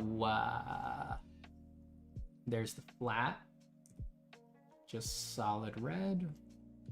And I'll take my lines. Let me call this horned one. And I will take my lines and I will clip them to the red mask so that I'm painting right to the edge of the flat instead of the lines. If you do it in reverse, or if you don't clip the lines, I find that gets annoying and you get all these errant stray marks that automatically erases them and stuff like that. And then you'll wind up like painting up to the line, and if you're doing really precision work, you won't be able to decide like, well, am I supposed to stop at the line or go to the end of the line, like on the opposite side all the way to its outer edge? If you do this and you just clip the lines to the flat layer instead, that's usually cleaner. and they're all going to get destroyed anyway. You can't do that if you're going for clean line work, of course, because you see I get really jagged edges, but I'm not going for clean line work. I'm going to destroy these lines, obliterate them, so it's fine that they go away.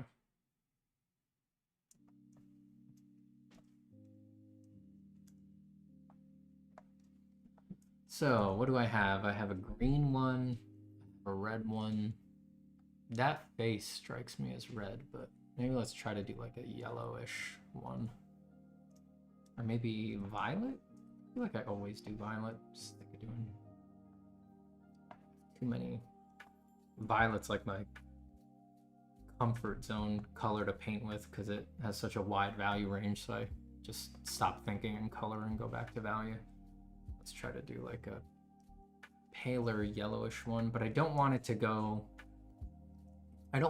quite green like that. It'll be tricky. Yellow's a really hard color to work with, but it's morning coffee. Why not challenge ourselves? Why not? This is the space to mess up, so let's start with something like that. Yeah, that base is different enough. The base color it influences everything, so it is important to kind of evaluate it.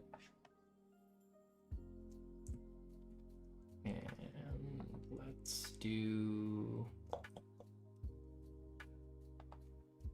let's make these horns significantly darker but still warm.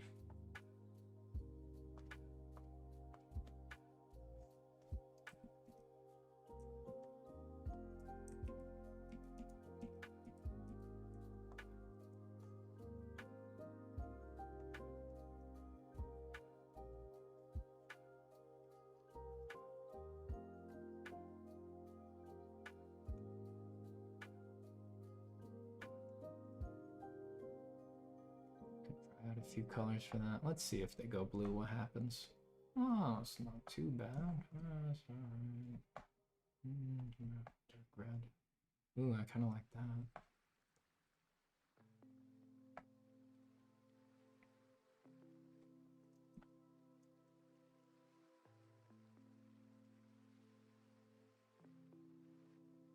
Let's just pick any brush.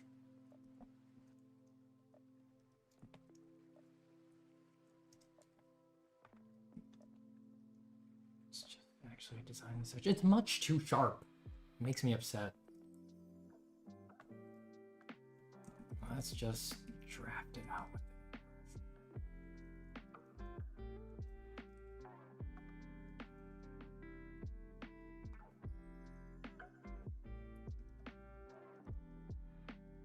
it. Good at every step.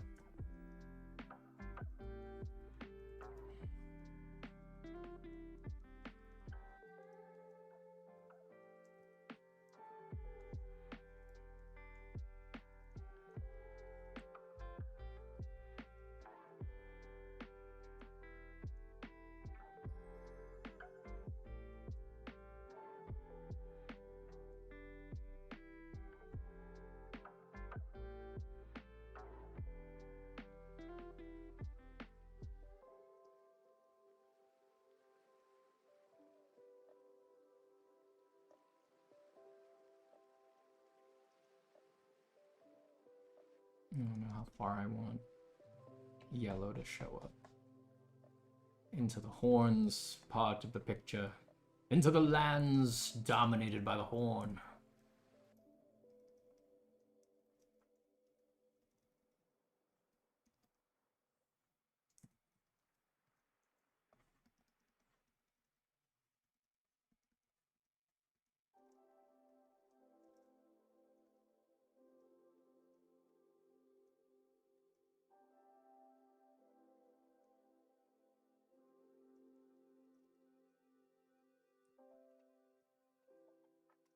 There's going to be more local color changes, but I don't want to leave anything I find stupid behind before I move on. It makes things take too long. It's much faster to just make it good at every step. If you're working with a bunch of stuff that you're like looking at while you're evaluating things that sucks and you know it sucks, but you're like, I'll make it good later, that makes you do a bunch of other stuff that you don't need to do. Because you keep adding things to try to make it good. You're just pretending that you don't already know that you put things down sloppy while you were evaluating things. It's totally valid, especially if you're working. There's only so much time, but I find generally things go much faster if you don't do that. If you just, all right, let's just stay here for an extra second and make it good so that it looks cool, and then you're building cool things on cool things on cool things, then you just stop quicker. In my experience.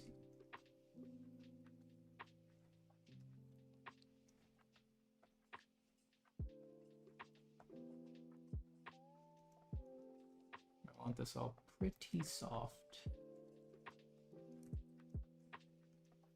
And I'm not painting that yellow, I'm erasing into the local color of the horns that I did. And the reason for that is so that I can vary the colors later by locking the transparency, so everything's just clean on its own thing.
All right, that's fine for now. Now has some transitions that I can actually live with.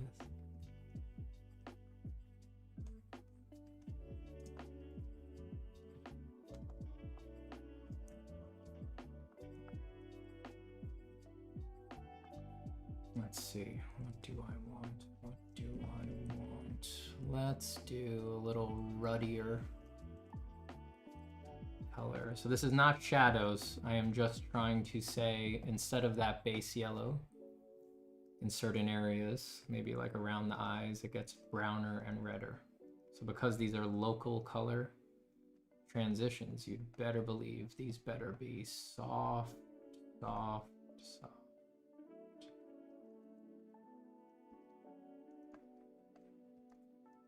They could be pretty strong value-wise. I mean, edge-wise. Don't do these with hard edges unless you're way better at painting than I am. If you're way better at painting than I am, give me a call. Maybe you can help me out. And then also do whatever you want. Do whatever it is you did to get really good at painting.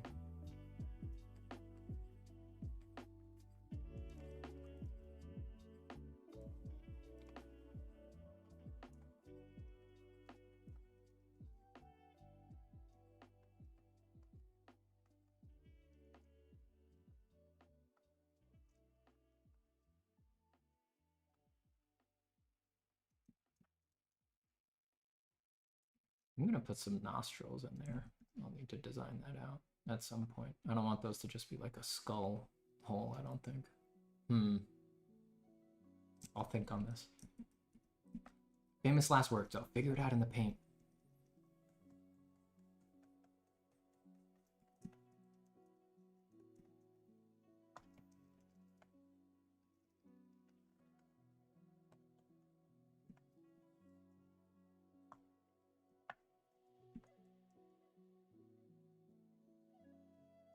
It can go even redder.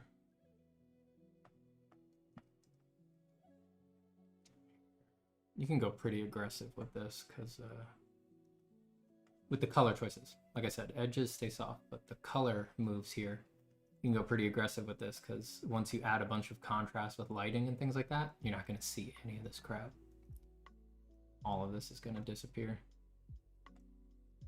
It's only going to have the most subtle effect.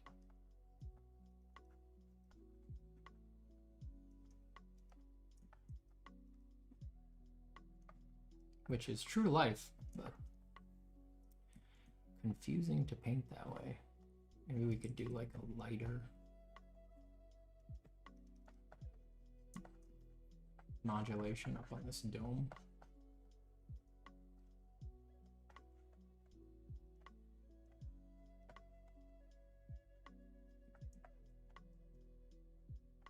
I don't know, that's pretty dumb.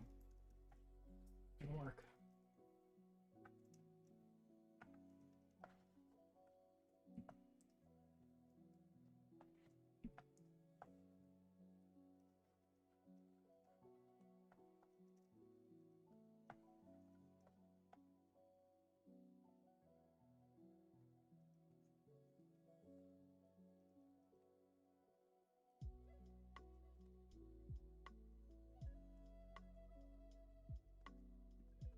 All right.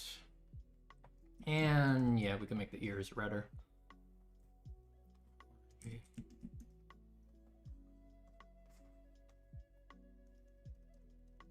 Oh yeah, I tucked that other ear back here.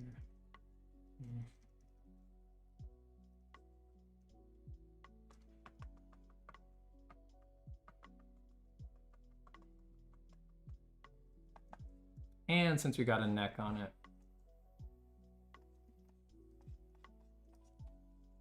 some variation to the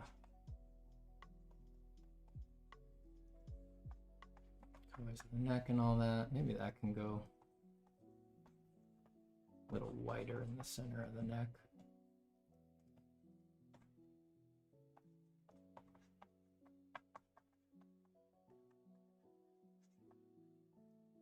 If anything gets too hard edge, hit it with the smudge brush. Hey, you can hit it with the smudge brush.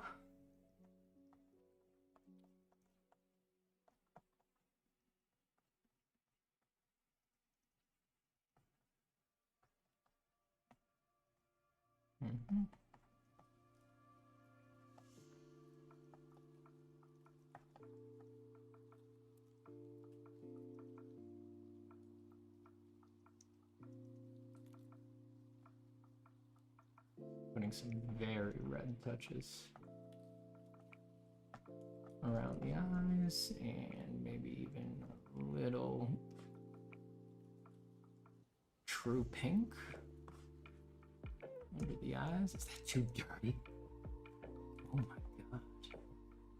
And we'll do some white of the eyes.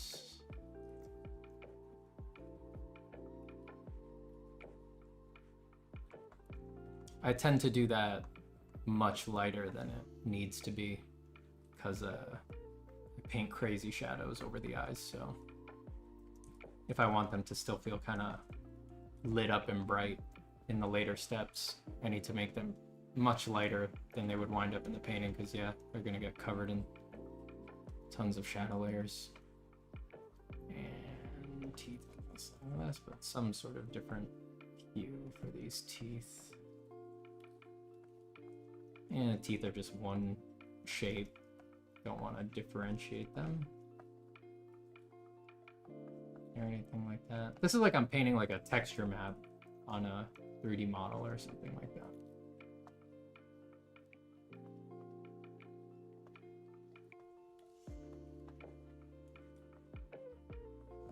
And I'm gonna do like a gum line as well.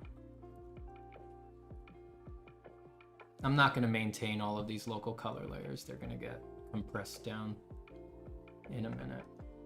Just need them for now.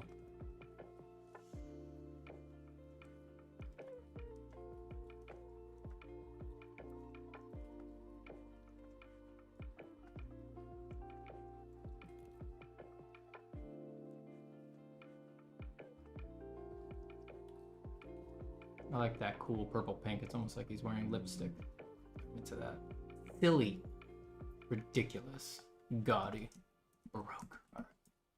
And, oh god. Yeah, am I gonna do brows? Now would be the time to pick. Oh my god, that is so dumb. That is absolutely stupid. Unhireable. I love it. Yeah. What is this, like the Devil Santa Claus or something like that?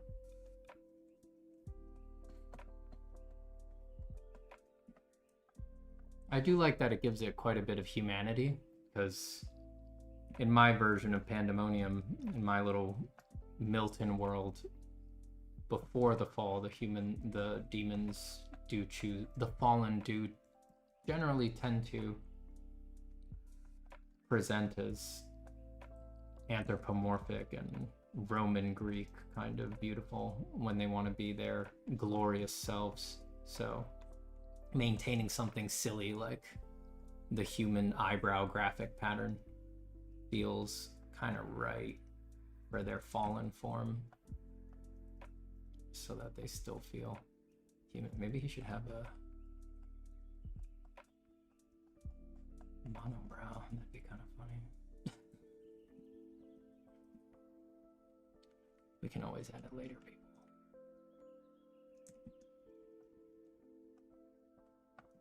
Eyebrows not on fleek enough, though? Maybe it's got to be that thick, his eyebrows.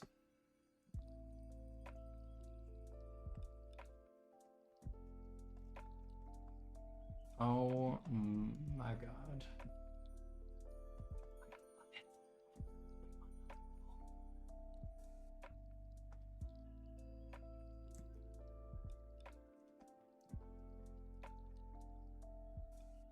So dumb.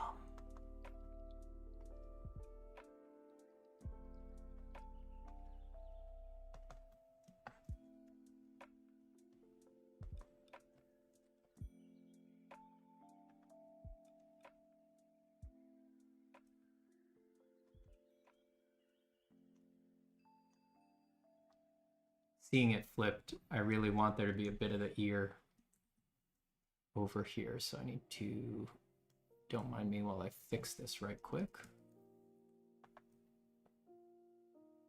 I just want this ear that's hidden back here to have a little pop out. This.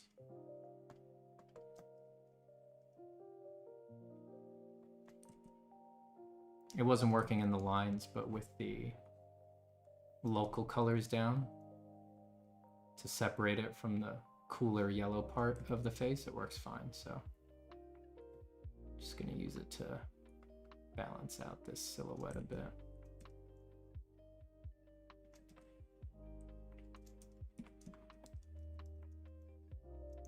So dumb. I love Sundays.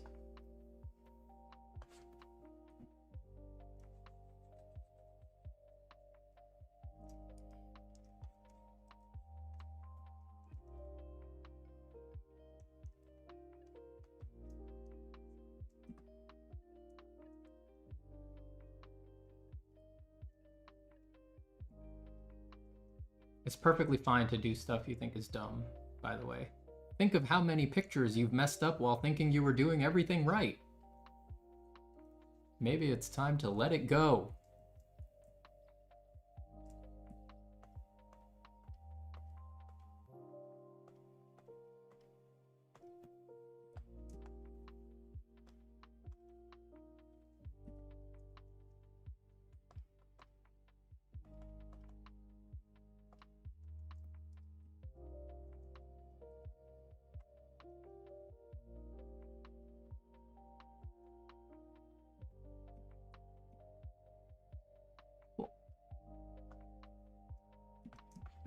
Now what I'm going to do is I'm just going to go one by one and just vary their colors so that they're not all perfectly flat. So here's the yellow. Just got my color variation guy here. Whoa, way too strong, way too strong. Slower opacity.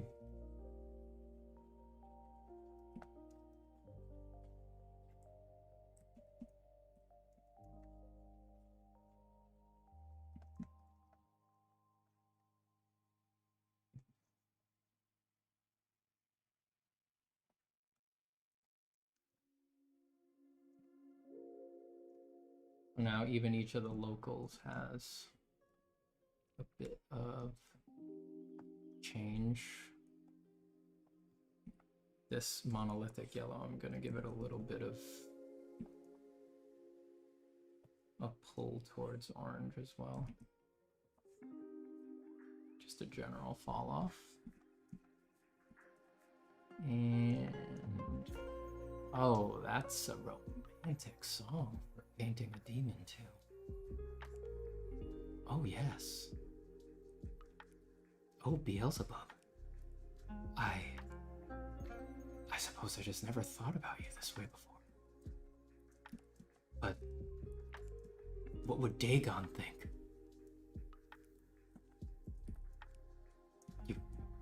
You don't think Dagon would mind? Well, that just blurring out all of that variation, so it feels a little bit less like a super solid Langer lines.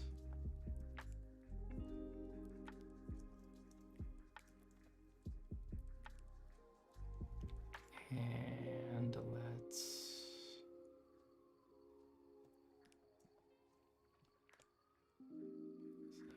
all right, so I'm locking the transparency on each of these as I go. I'm setting my eyedropper to sample only current layer because digital painting is a total effing drag, and then I'm just painting into them. You'll see it more on the horns, for example, so sample only current layer. That, and I just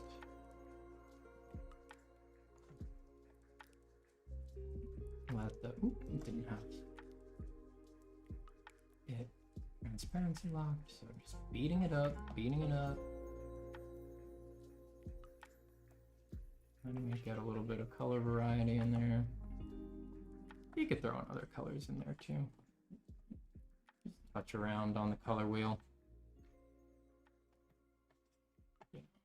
You've gotta really, in my experience, as a bad artist, you really have to push the variety early on these things in digital, because digital being digital, it gives you no variety. It hates variety. It fights variety. It unifies everything down into one thing. So as you work, that's only going to happen more and more. So you generally want to add a lot of variety early on. And then as you paint, it'll all get stepped on. It'll all be made unbelievably boring. And then hopefully you'll land somewhere in the middle. Traditional painting, you don't have to worry about that, because everything you do in a traditional painting adds variety. There is the orgastic explosion of random things that happens when you put a brush stroke down or mix two colors or anything like that.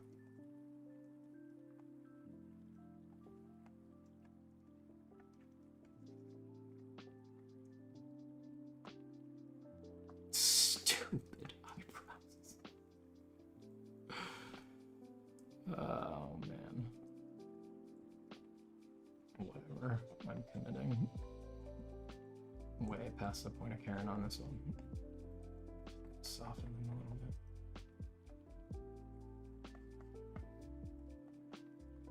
Look, if you don't give your demons fleek eyebrows, I really don't know what you're doing. You're in the wrong industry. This is business. Can't even get this to vary. Alright, whatever. I'm gonna make those gums much more saturated because they're not gonna show up.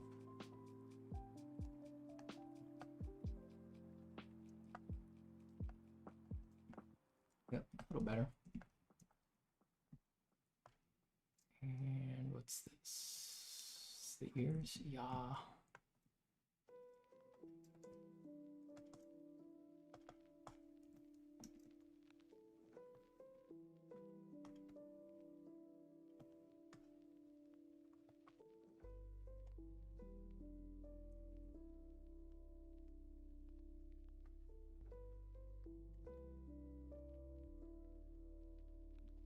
All right, now any of these that got a little too loud, just gonna do the same thing I did before, just put a little motion blur on them so that they more work with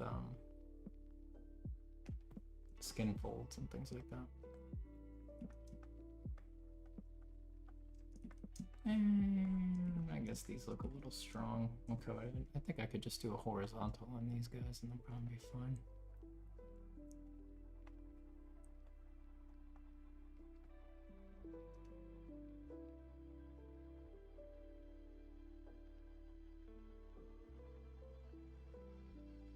That looks all right. MBD. All right, that step's fine. Stretch the old hand. See what's up in here. Emma, Sam, Obsidian Grove, Amber. Oh my goodness. Hello, friends. What's up? Sorry, I'm trying to spend more time on these streams actually doing the art instead of looking at chat all the time. How are you all?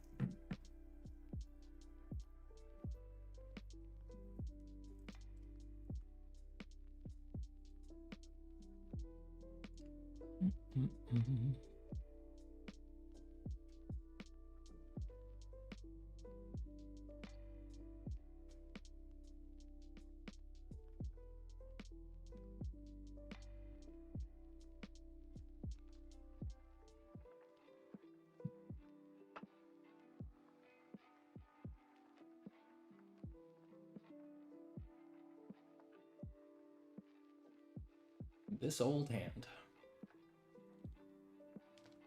All right.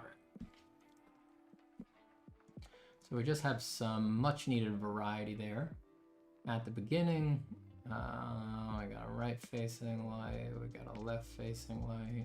All right, so I don't need all this stuff anymore, so I'm just gonna merge this all down. These are all normals, right?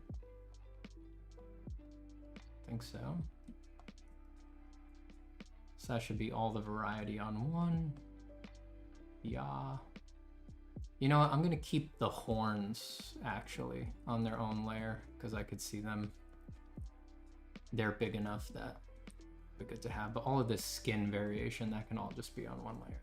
That's fine. So I've just got the flat, got local variations on the skin, and I got the horns on their own layer. Or the horns variation on its own layer. Lines, of course. So let's do a multiply layer. Let's get this thing.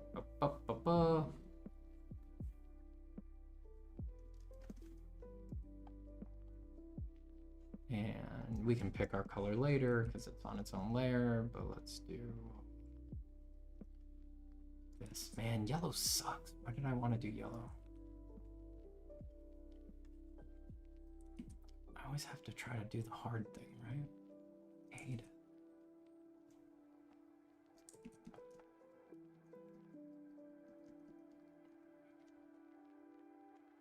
Happy to have you haunting the edges of my consciousness, Sam. Truly. Hello, Aiden. Hello. Everybody go to Obsidian Grove stream.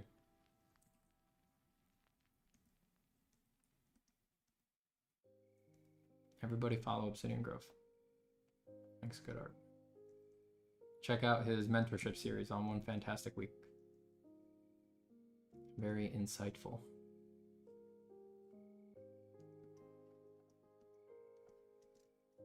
All right, so I will do these for real, but I'm just gonna try out a couple graphic shapes for what kind of lighting I want to do here. So it's either gonna be a really strong top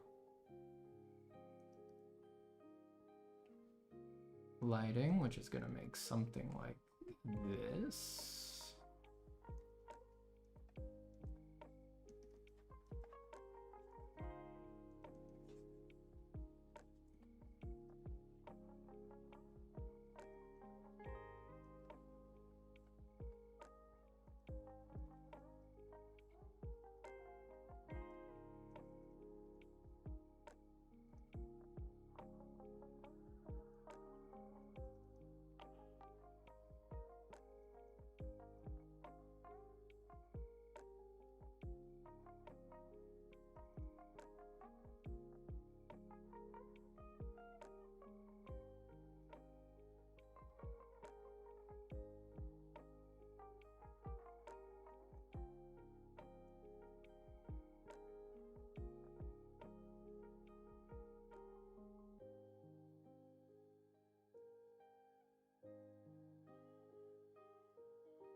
These are just for comparison.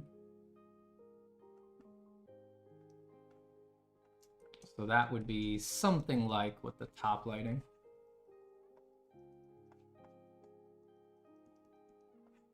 would look like. And let's do a right side lighting and a left side lighting.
All right, so that would maybe be right side.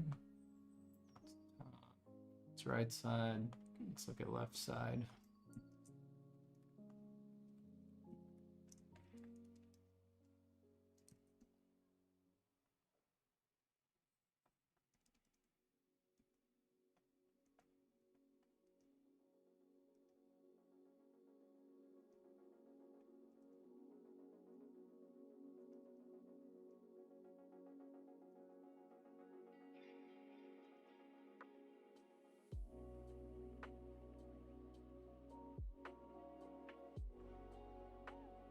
Oh, left side of the shadow.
I wish I'd done more compression on those eyes like I did on that one.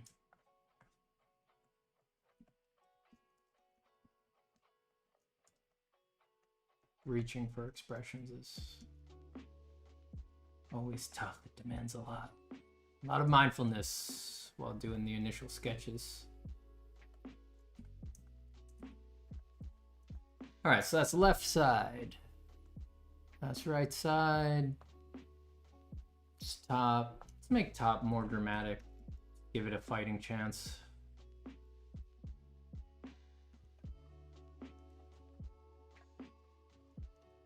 Boring as hell right now.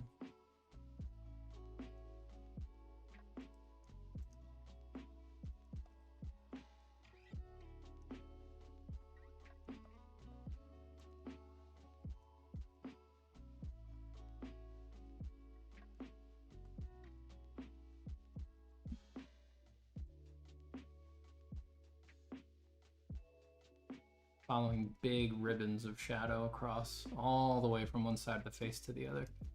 For top view, top direction, light. Big ribbons, big ribbons.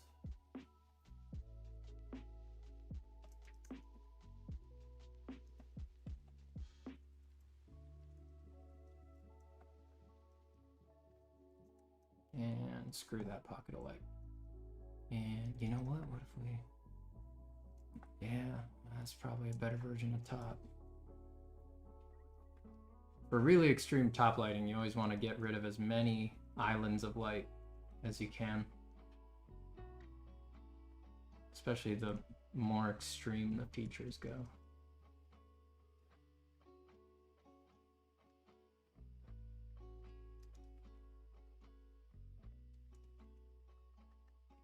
Yep, I think that's more like a dramatic top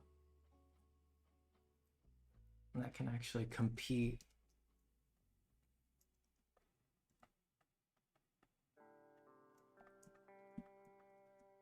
All right.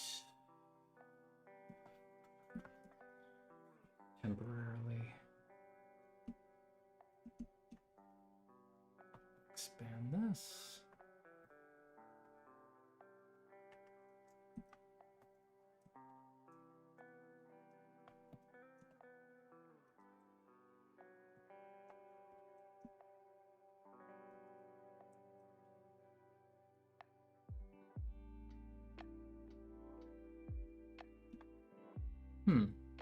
Why is it doing that? Oh, my gradient is set to multiple. All right.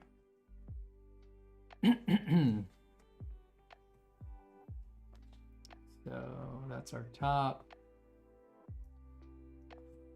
Here's our left side.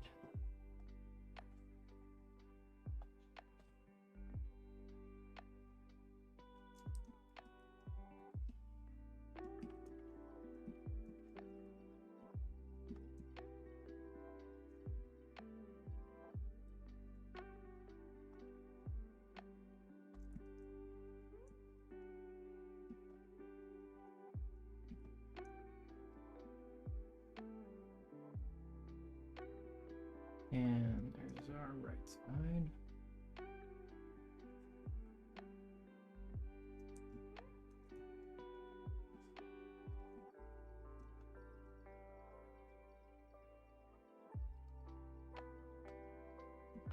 And so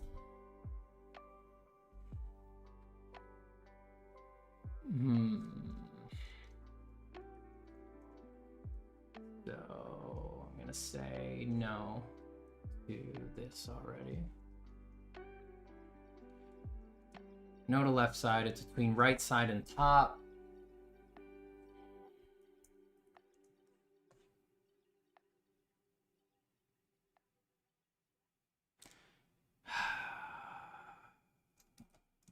Top sucks. Top is so... It's all bounce light to do all of these complicated forms. God, screw it. I'll do it. Screw it. Because these guys already have left side and right side lights, so I might as well do a top just to keep the variety going throughout the series. Fine. Fine. Fine. Look, if it doesn't work, I mean, these don't take that long. If it doesn't work, I'll just scratch it back to the base and I'll redo it with left side. It's not a big deal. So let's just get rid of this. Get rid of that.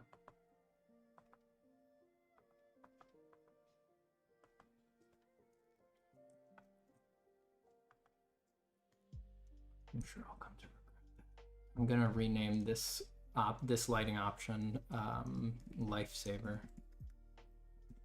and I will hide that in the layer stack for the horned one just to remind me that I can scratch back and do that instead. That's that, and we can delete that, and we can delete. That's the. Well, I would need to redo that anyway, so it doesn't matter. All right. Another hand stretch.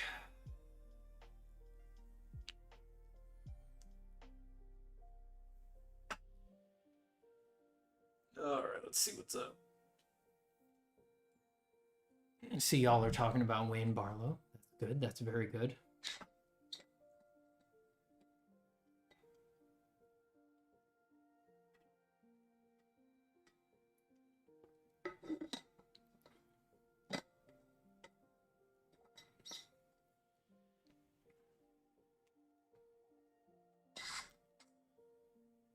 Yeah, I think strategic stealing is a very good answer.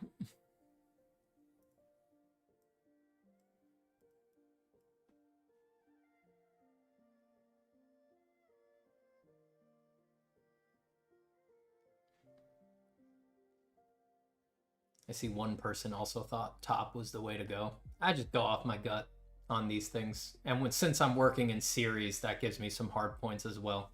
Like you heard me say, I already had one from the left, I already had one on the right, might as well do a top. Once I cover those three, I can start repeating. All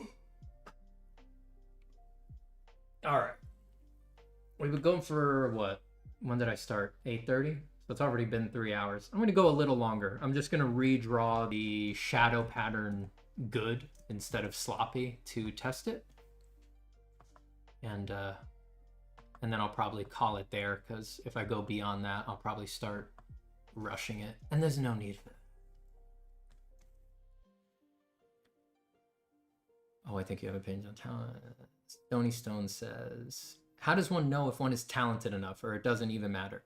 I think the way to go on that is, in the famous words of the late Richard Schmid, assume you have it and move on. Just one day tell yourself that you were born with an unbelievable amount of talent and that you have all of the right amount of talent to succeed in the way that you want to succeed, and then never think about it again. I think that's probably the healthiest thing for most people.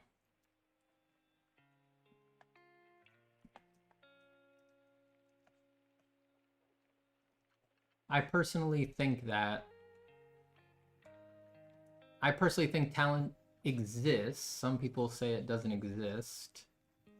I've been there. There was definitely times in my life where for me to be able to sleep at night, I had to tell myself talent did not exist. But as I have grown older and met more artists and seen more, yeah, I do believe it exists, but that does not mean it matters at all. You know? It just shouldn't factor into your life very much. It very rarely crosses paths, intersects with your decisions and how you should live day to day in a way that's useful.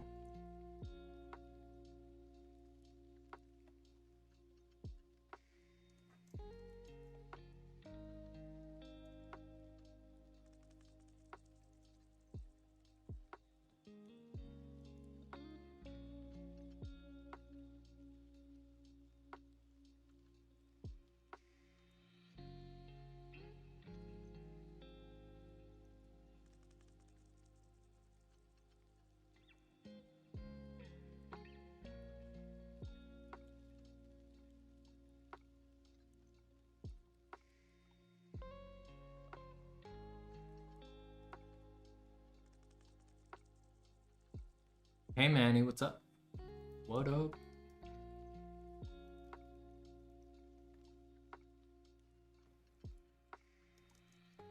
I think I had all of this shadow, right?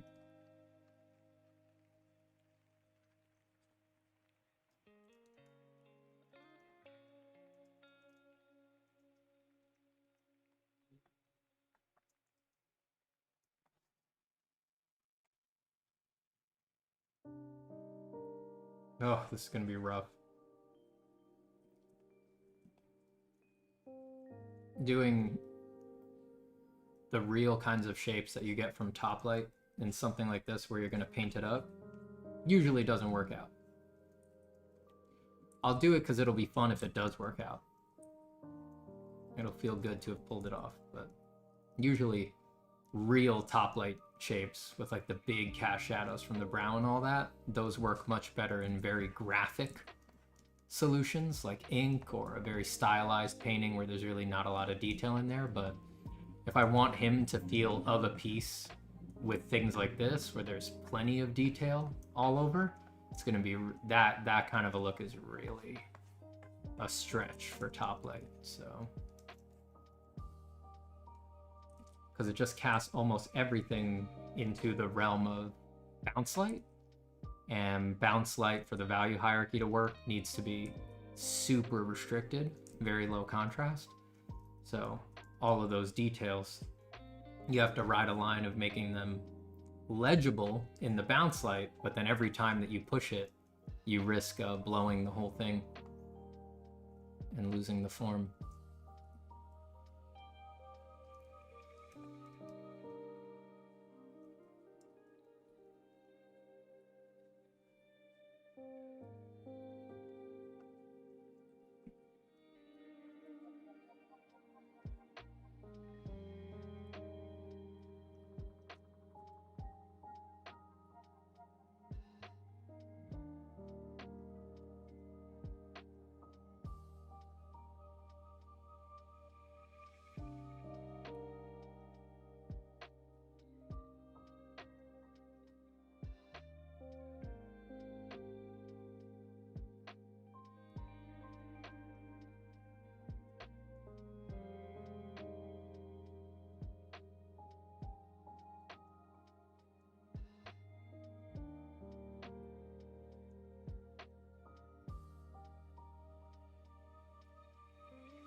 You think someone can, by the way, just so everybody knows, when I answer questions, I literally just look at the chat and I just look at the first thing that my eye landed on. I don't think I'm like choosing to skip your question if you're asking a question. Just ask it again. I just flick my eyes over there, and if something pops out to me, I just read it. You think someone can go from a beginner to a good artist in only a year, or does it take way more time? It depends what you mean by good artist. You know, people mean different things by that. You might mean, oh, a good artist is someone who can do it for work. In which case, if you're laser focused and you know exactly what you want to do, yeah, you could do it in a year. But if you're the kind of person who, when you say, that's a good artist, you think of the skewed scales of Karl Kopinski and Kim Jong-gi, no, you can't. And if you're the kind of person who can do that in a year, you certainly don't need to be asking me about it. You don't need any help.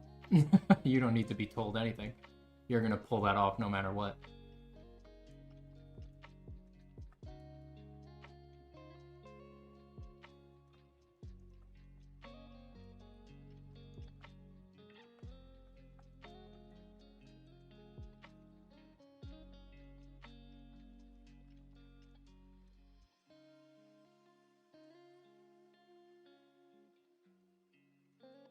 Doing this step with just the airbrush with no opacity jitter or anything like that. Just the airbrush on. Size jitter. That way I don't get lost doing... I'll do a finicky pass where I variegate all of these gradients out from the core shadow, but I don't want that right now. I just want to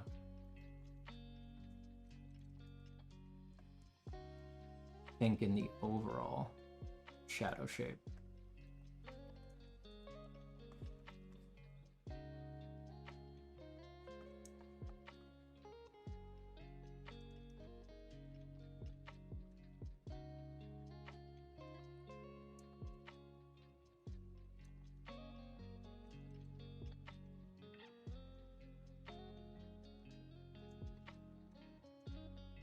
Drawing. Adding information as I do this. As I have said many times, adding information, telling the viewer new things at every step is what keeps any individual rendering step from ruining the picture. And doing that thing that all artists experience at some point where they're like, the longer I work on it, the worse I make it. I should have stopped an hour ago. That's because you just started doing process steps instead of continuing to draw. ABD, always be drawing.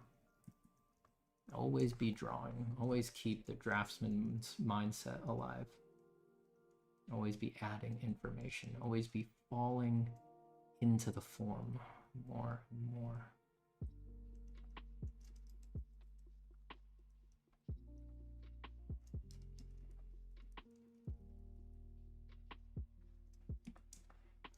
I like that part of the design. I like the brow and the transition into the horns and the ears. My problem area right now is that nose and muzzle. If I had known I was going to go with top light, I never would have designed that nose and mouth that way. But I can fix this issue.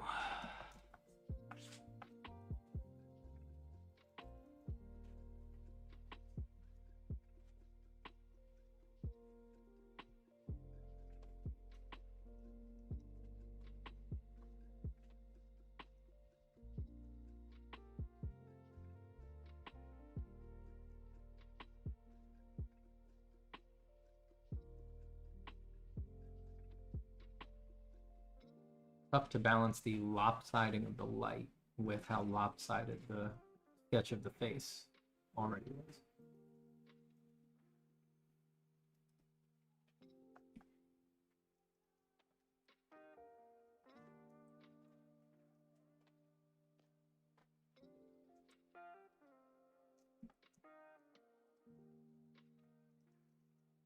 We've just got to keep the faith.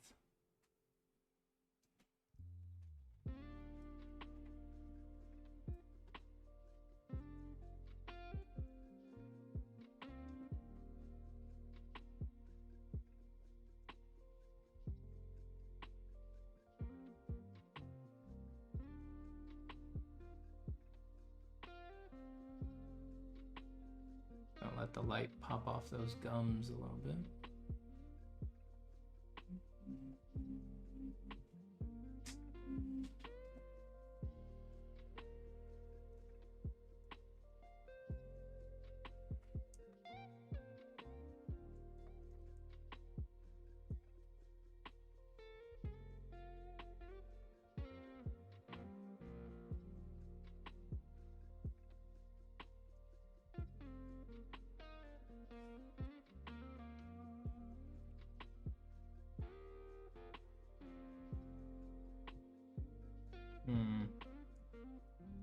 I like that. I like that shelf. I like that it implies that his face kind of like... There's his nose. And then it goes like, warp, it pops out, and then there's like a really sharp roll, a long, sharp roll down into the gums and teeth. Like, I like that, but having that strip of light there is a bummer. I like the form, but I don't like the way it looks in the painting.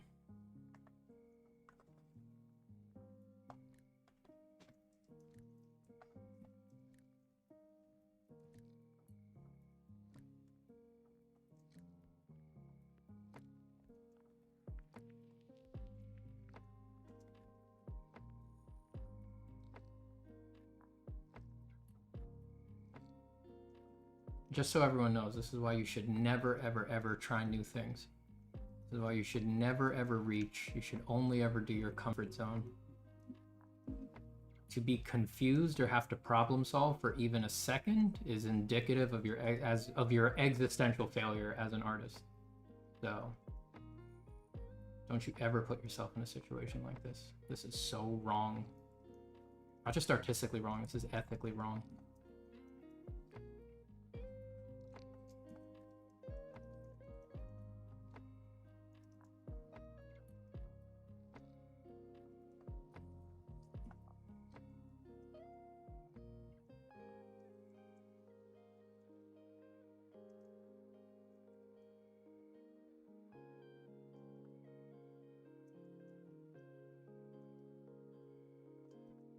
I'm either going to solve this area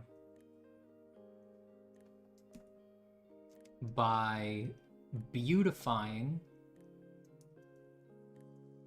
the nature of this shape, or just losing most of it. Like that.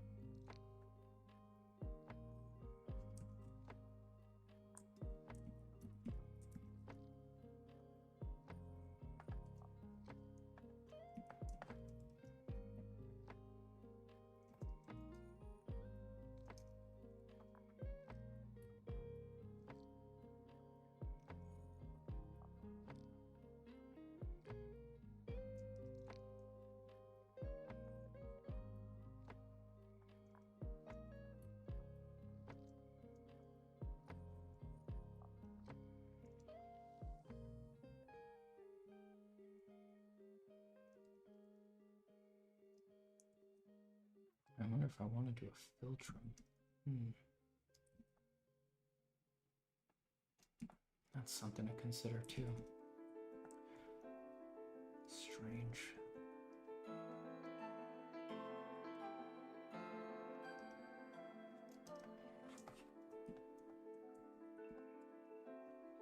I do love grappling with stuff like this in a design pass, because when I figure it out, if I figure it out, I get to whip it out in a pencil drawing already resolved somewhere down the line.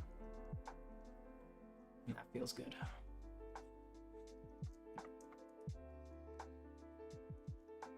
What did I do for the horn here? Maybe this should all be in shadow, probably. Huh?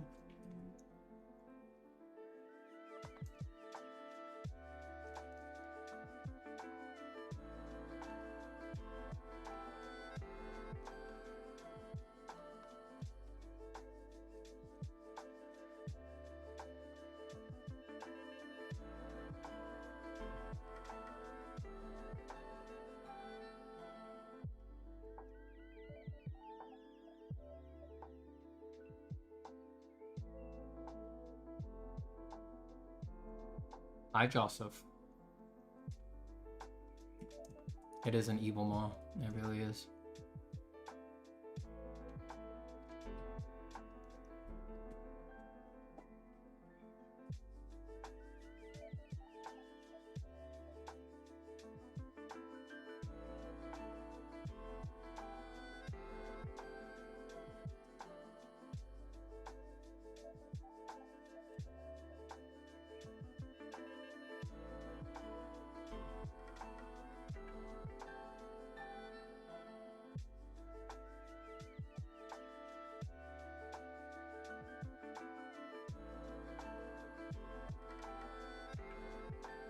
Good the whole time. So I am happy to slave over these shadow patterns. I want them to make the drawing better. I don't want them to just be some part of the process that I did. Wrong mindset.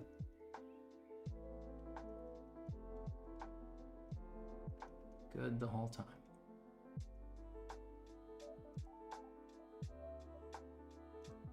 Now, what it takes for them to make the drawing better is up to you. For me, I need them to tell me new things. I need them to invite more form, find more wrinkles, find more transitions, Tell me more about what this structure actually is.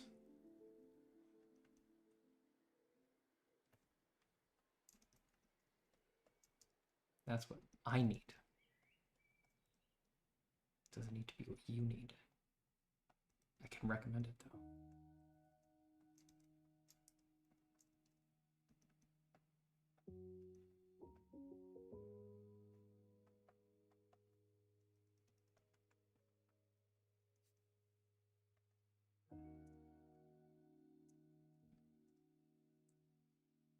Just barely see what I did with those lines there.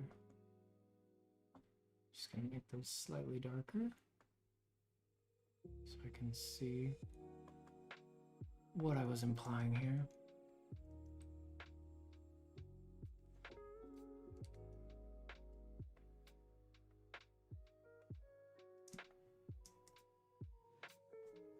Oh, it's the devil! Satan the devil, good to see you, sir. How are you, Morningstar? How are you, Lord of Perdition? How are you, adversary?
Trying to not put the same shape down over and over again.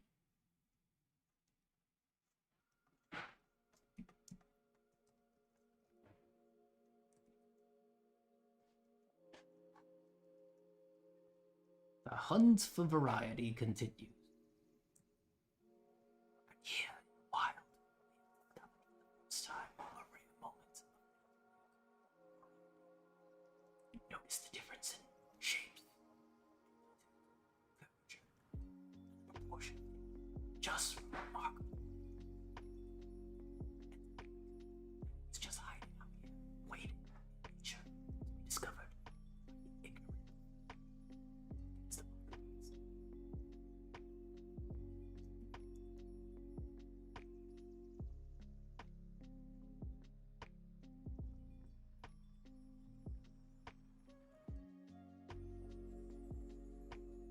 Things are going just fine up here in the mortal realm. Thank you, Satan. Thank you, Satan the devil. Thanks for asking.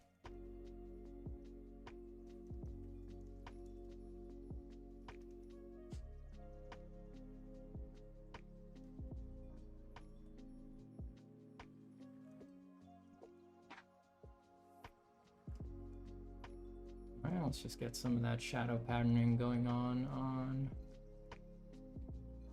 this hideous horn. This knurled monstrosity hangs on the back of this demon's head.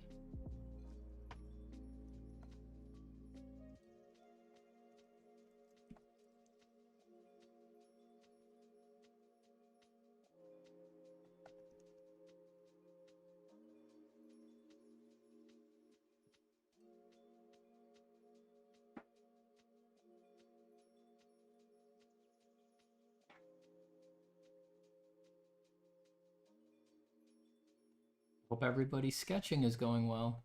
I swear to God, you better be drawing. You better be drawing and enjoying it.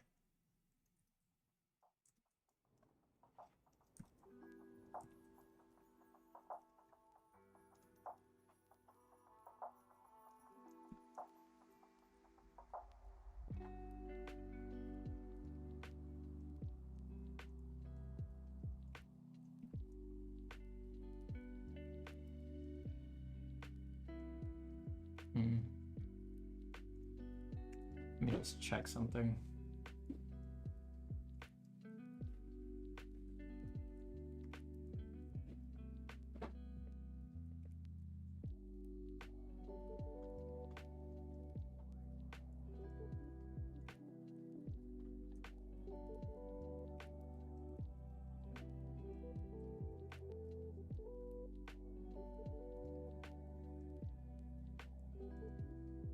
Yeah, that would be better, wouldn't it?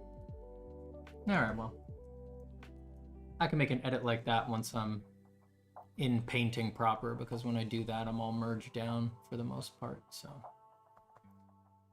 no big deal to do big edits like that, but that's a couple steps away.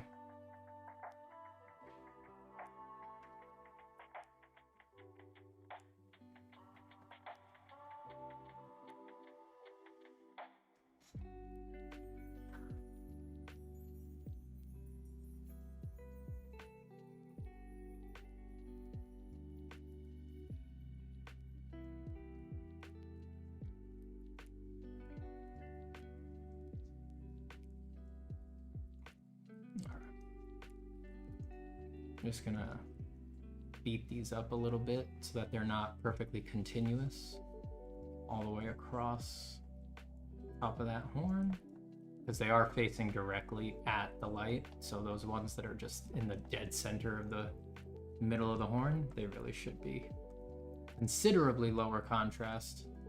They're gonna come up in contrast when we paint and everything anyway, so.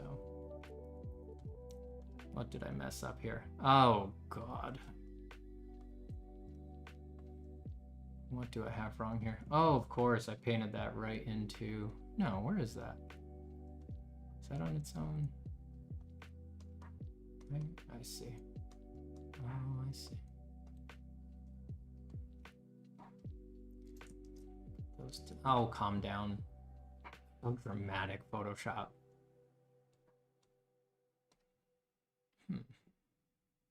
Yeah, I could just delete that. Whatever.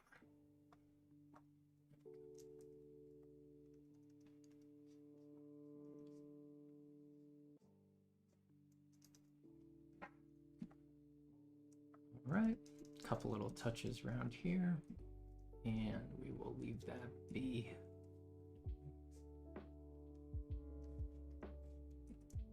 I don't want to go too far into the other painting steps like these guys, because we've been going for a while and I'll just wind up rushing them. So we'll do it at another time on another stream. We'll start up these painting steps. So if anyone has any last questions or anything, I'm going to hop off in a minute here.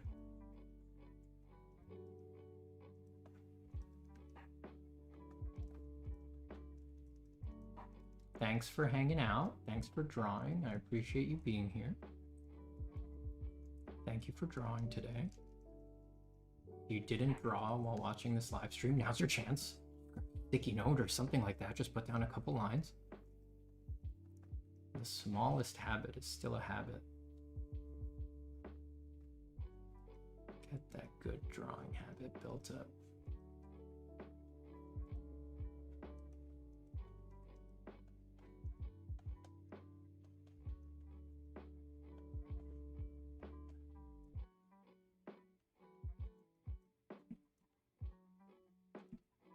Those horns could be a huge time sink if I try to paint them the way that I'm painting the flesh. But, you know, we'll cross that bridge when we get to it. My pleasure. Before you relied on habit, what was the driving force that made you just sit down and draw? Was it a long, strenuous process or some heavenly tribulation when you were still young in the journey? I think it was always habit. I mean, I don't remember a time.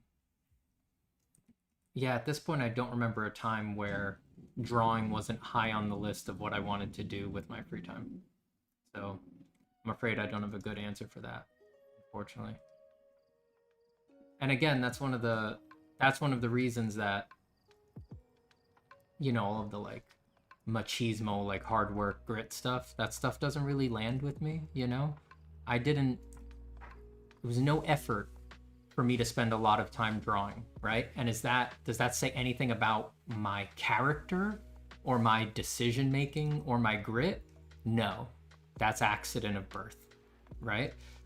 You can absolutely change that about yourself if you want, but for me personally, no, it was just always easy. I just always wanted to sit down.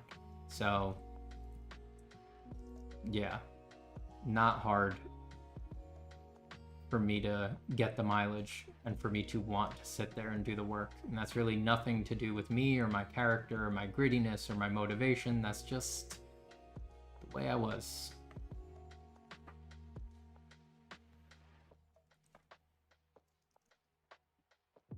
That's pure luck. Other things had to go right, of course, so the luck only compounds.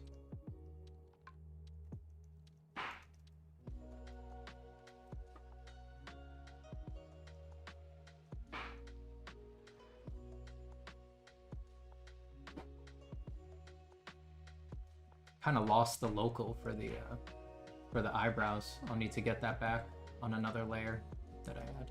Let me do that before I sign off, just so that I remember. Do it. Just draw it in here real quick.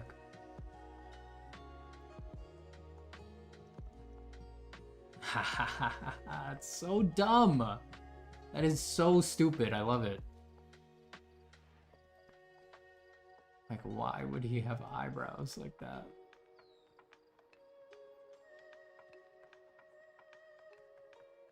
Yeah. Okay, good. All right. Oh, that's fine for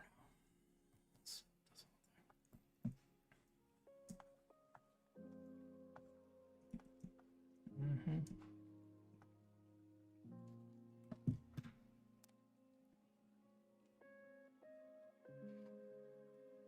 All right.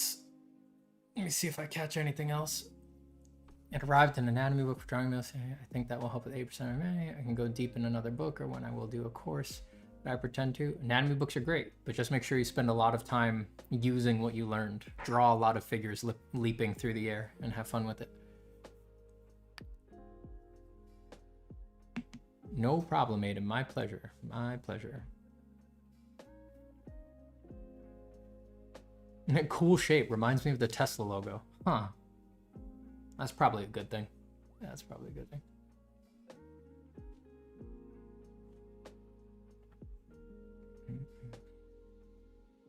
How does one know if feedback provided will be useful to you or detrimental?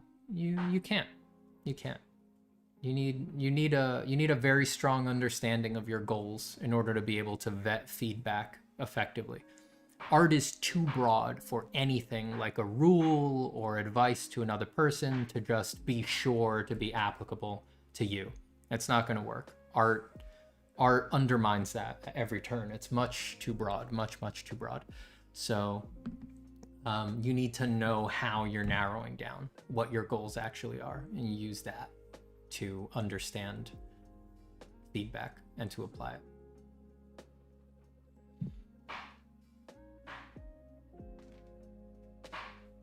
All right, everybody, take care. I'm gonna hop off.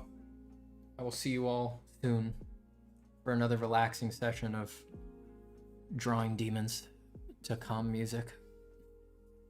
Take care, everybody. And if you're drawing today, good luck with your drawing. Thanks for being here.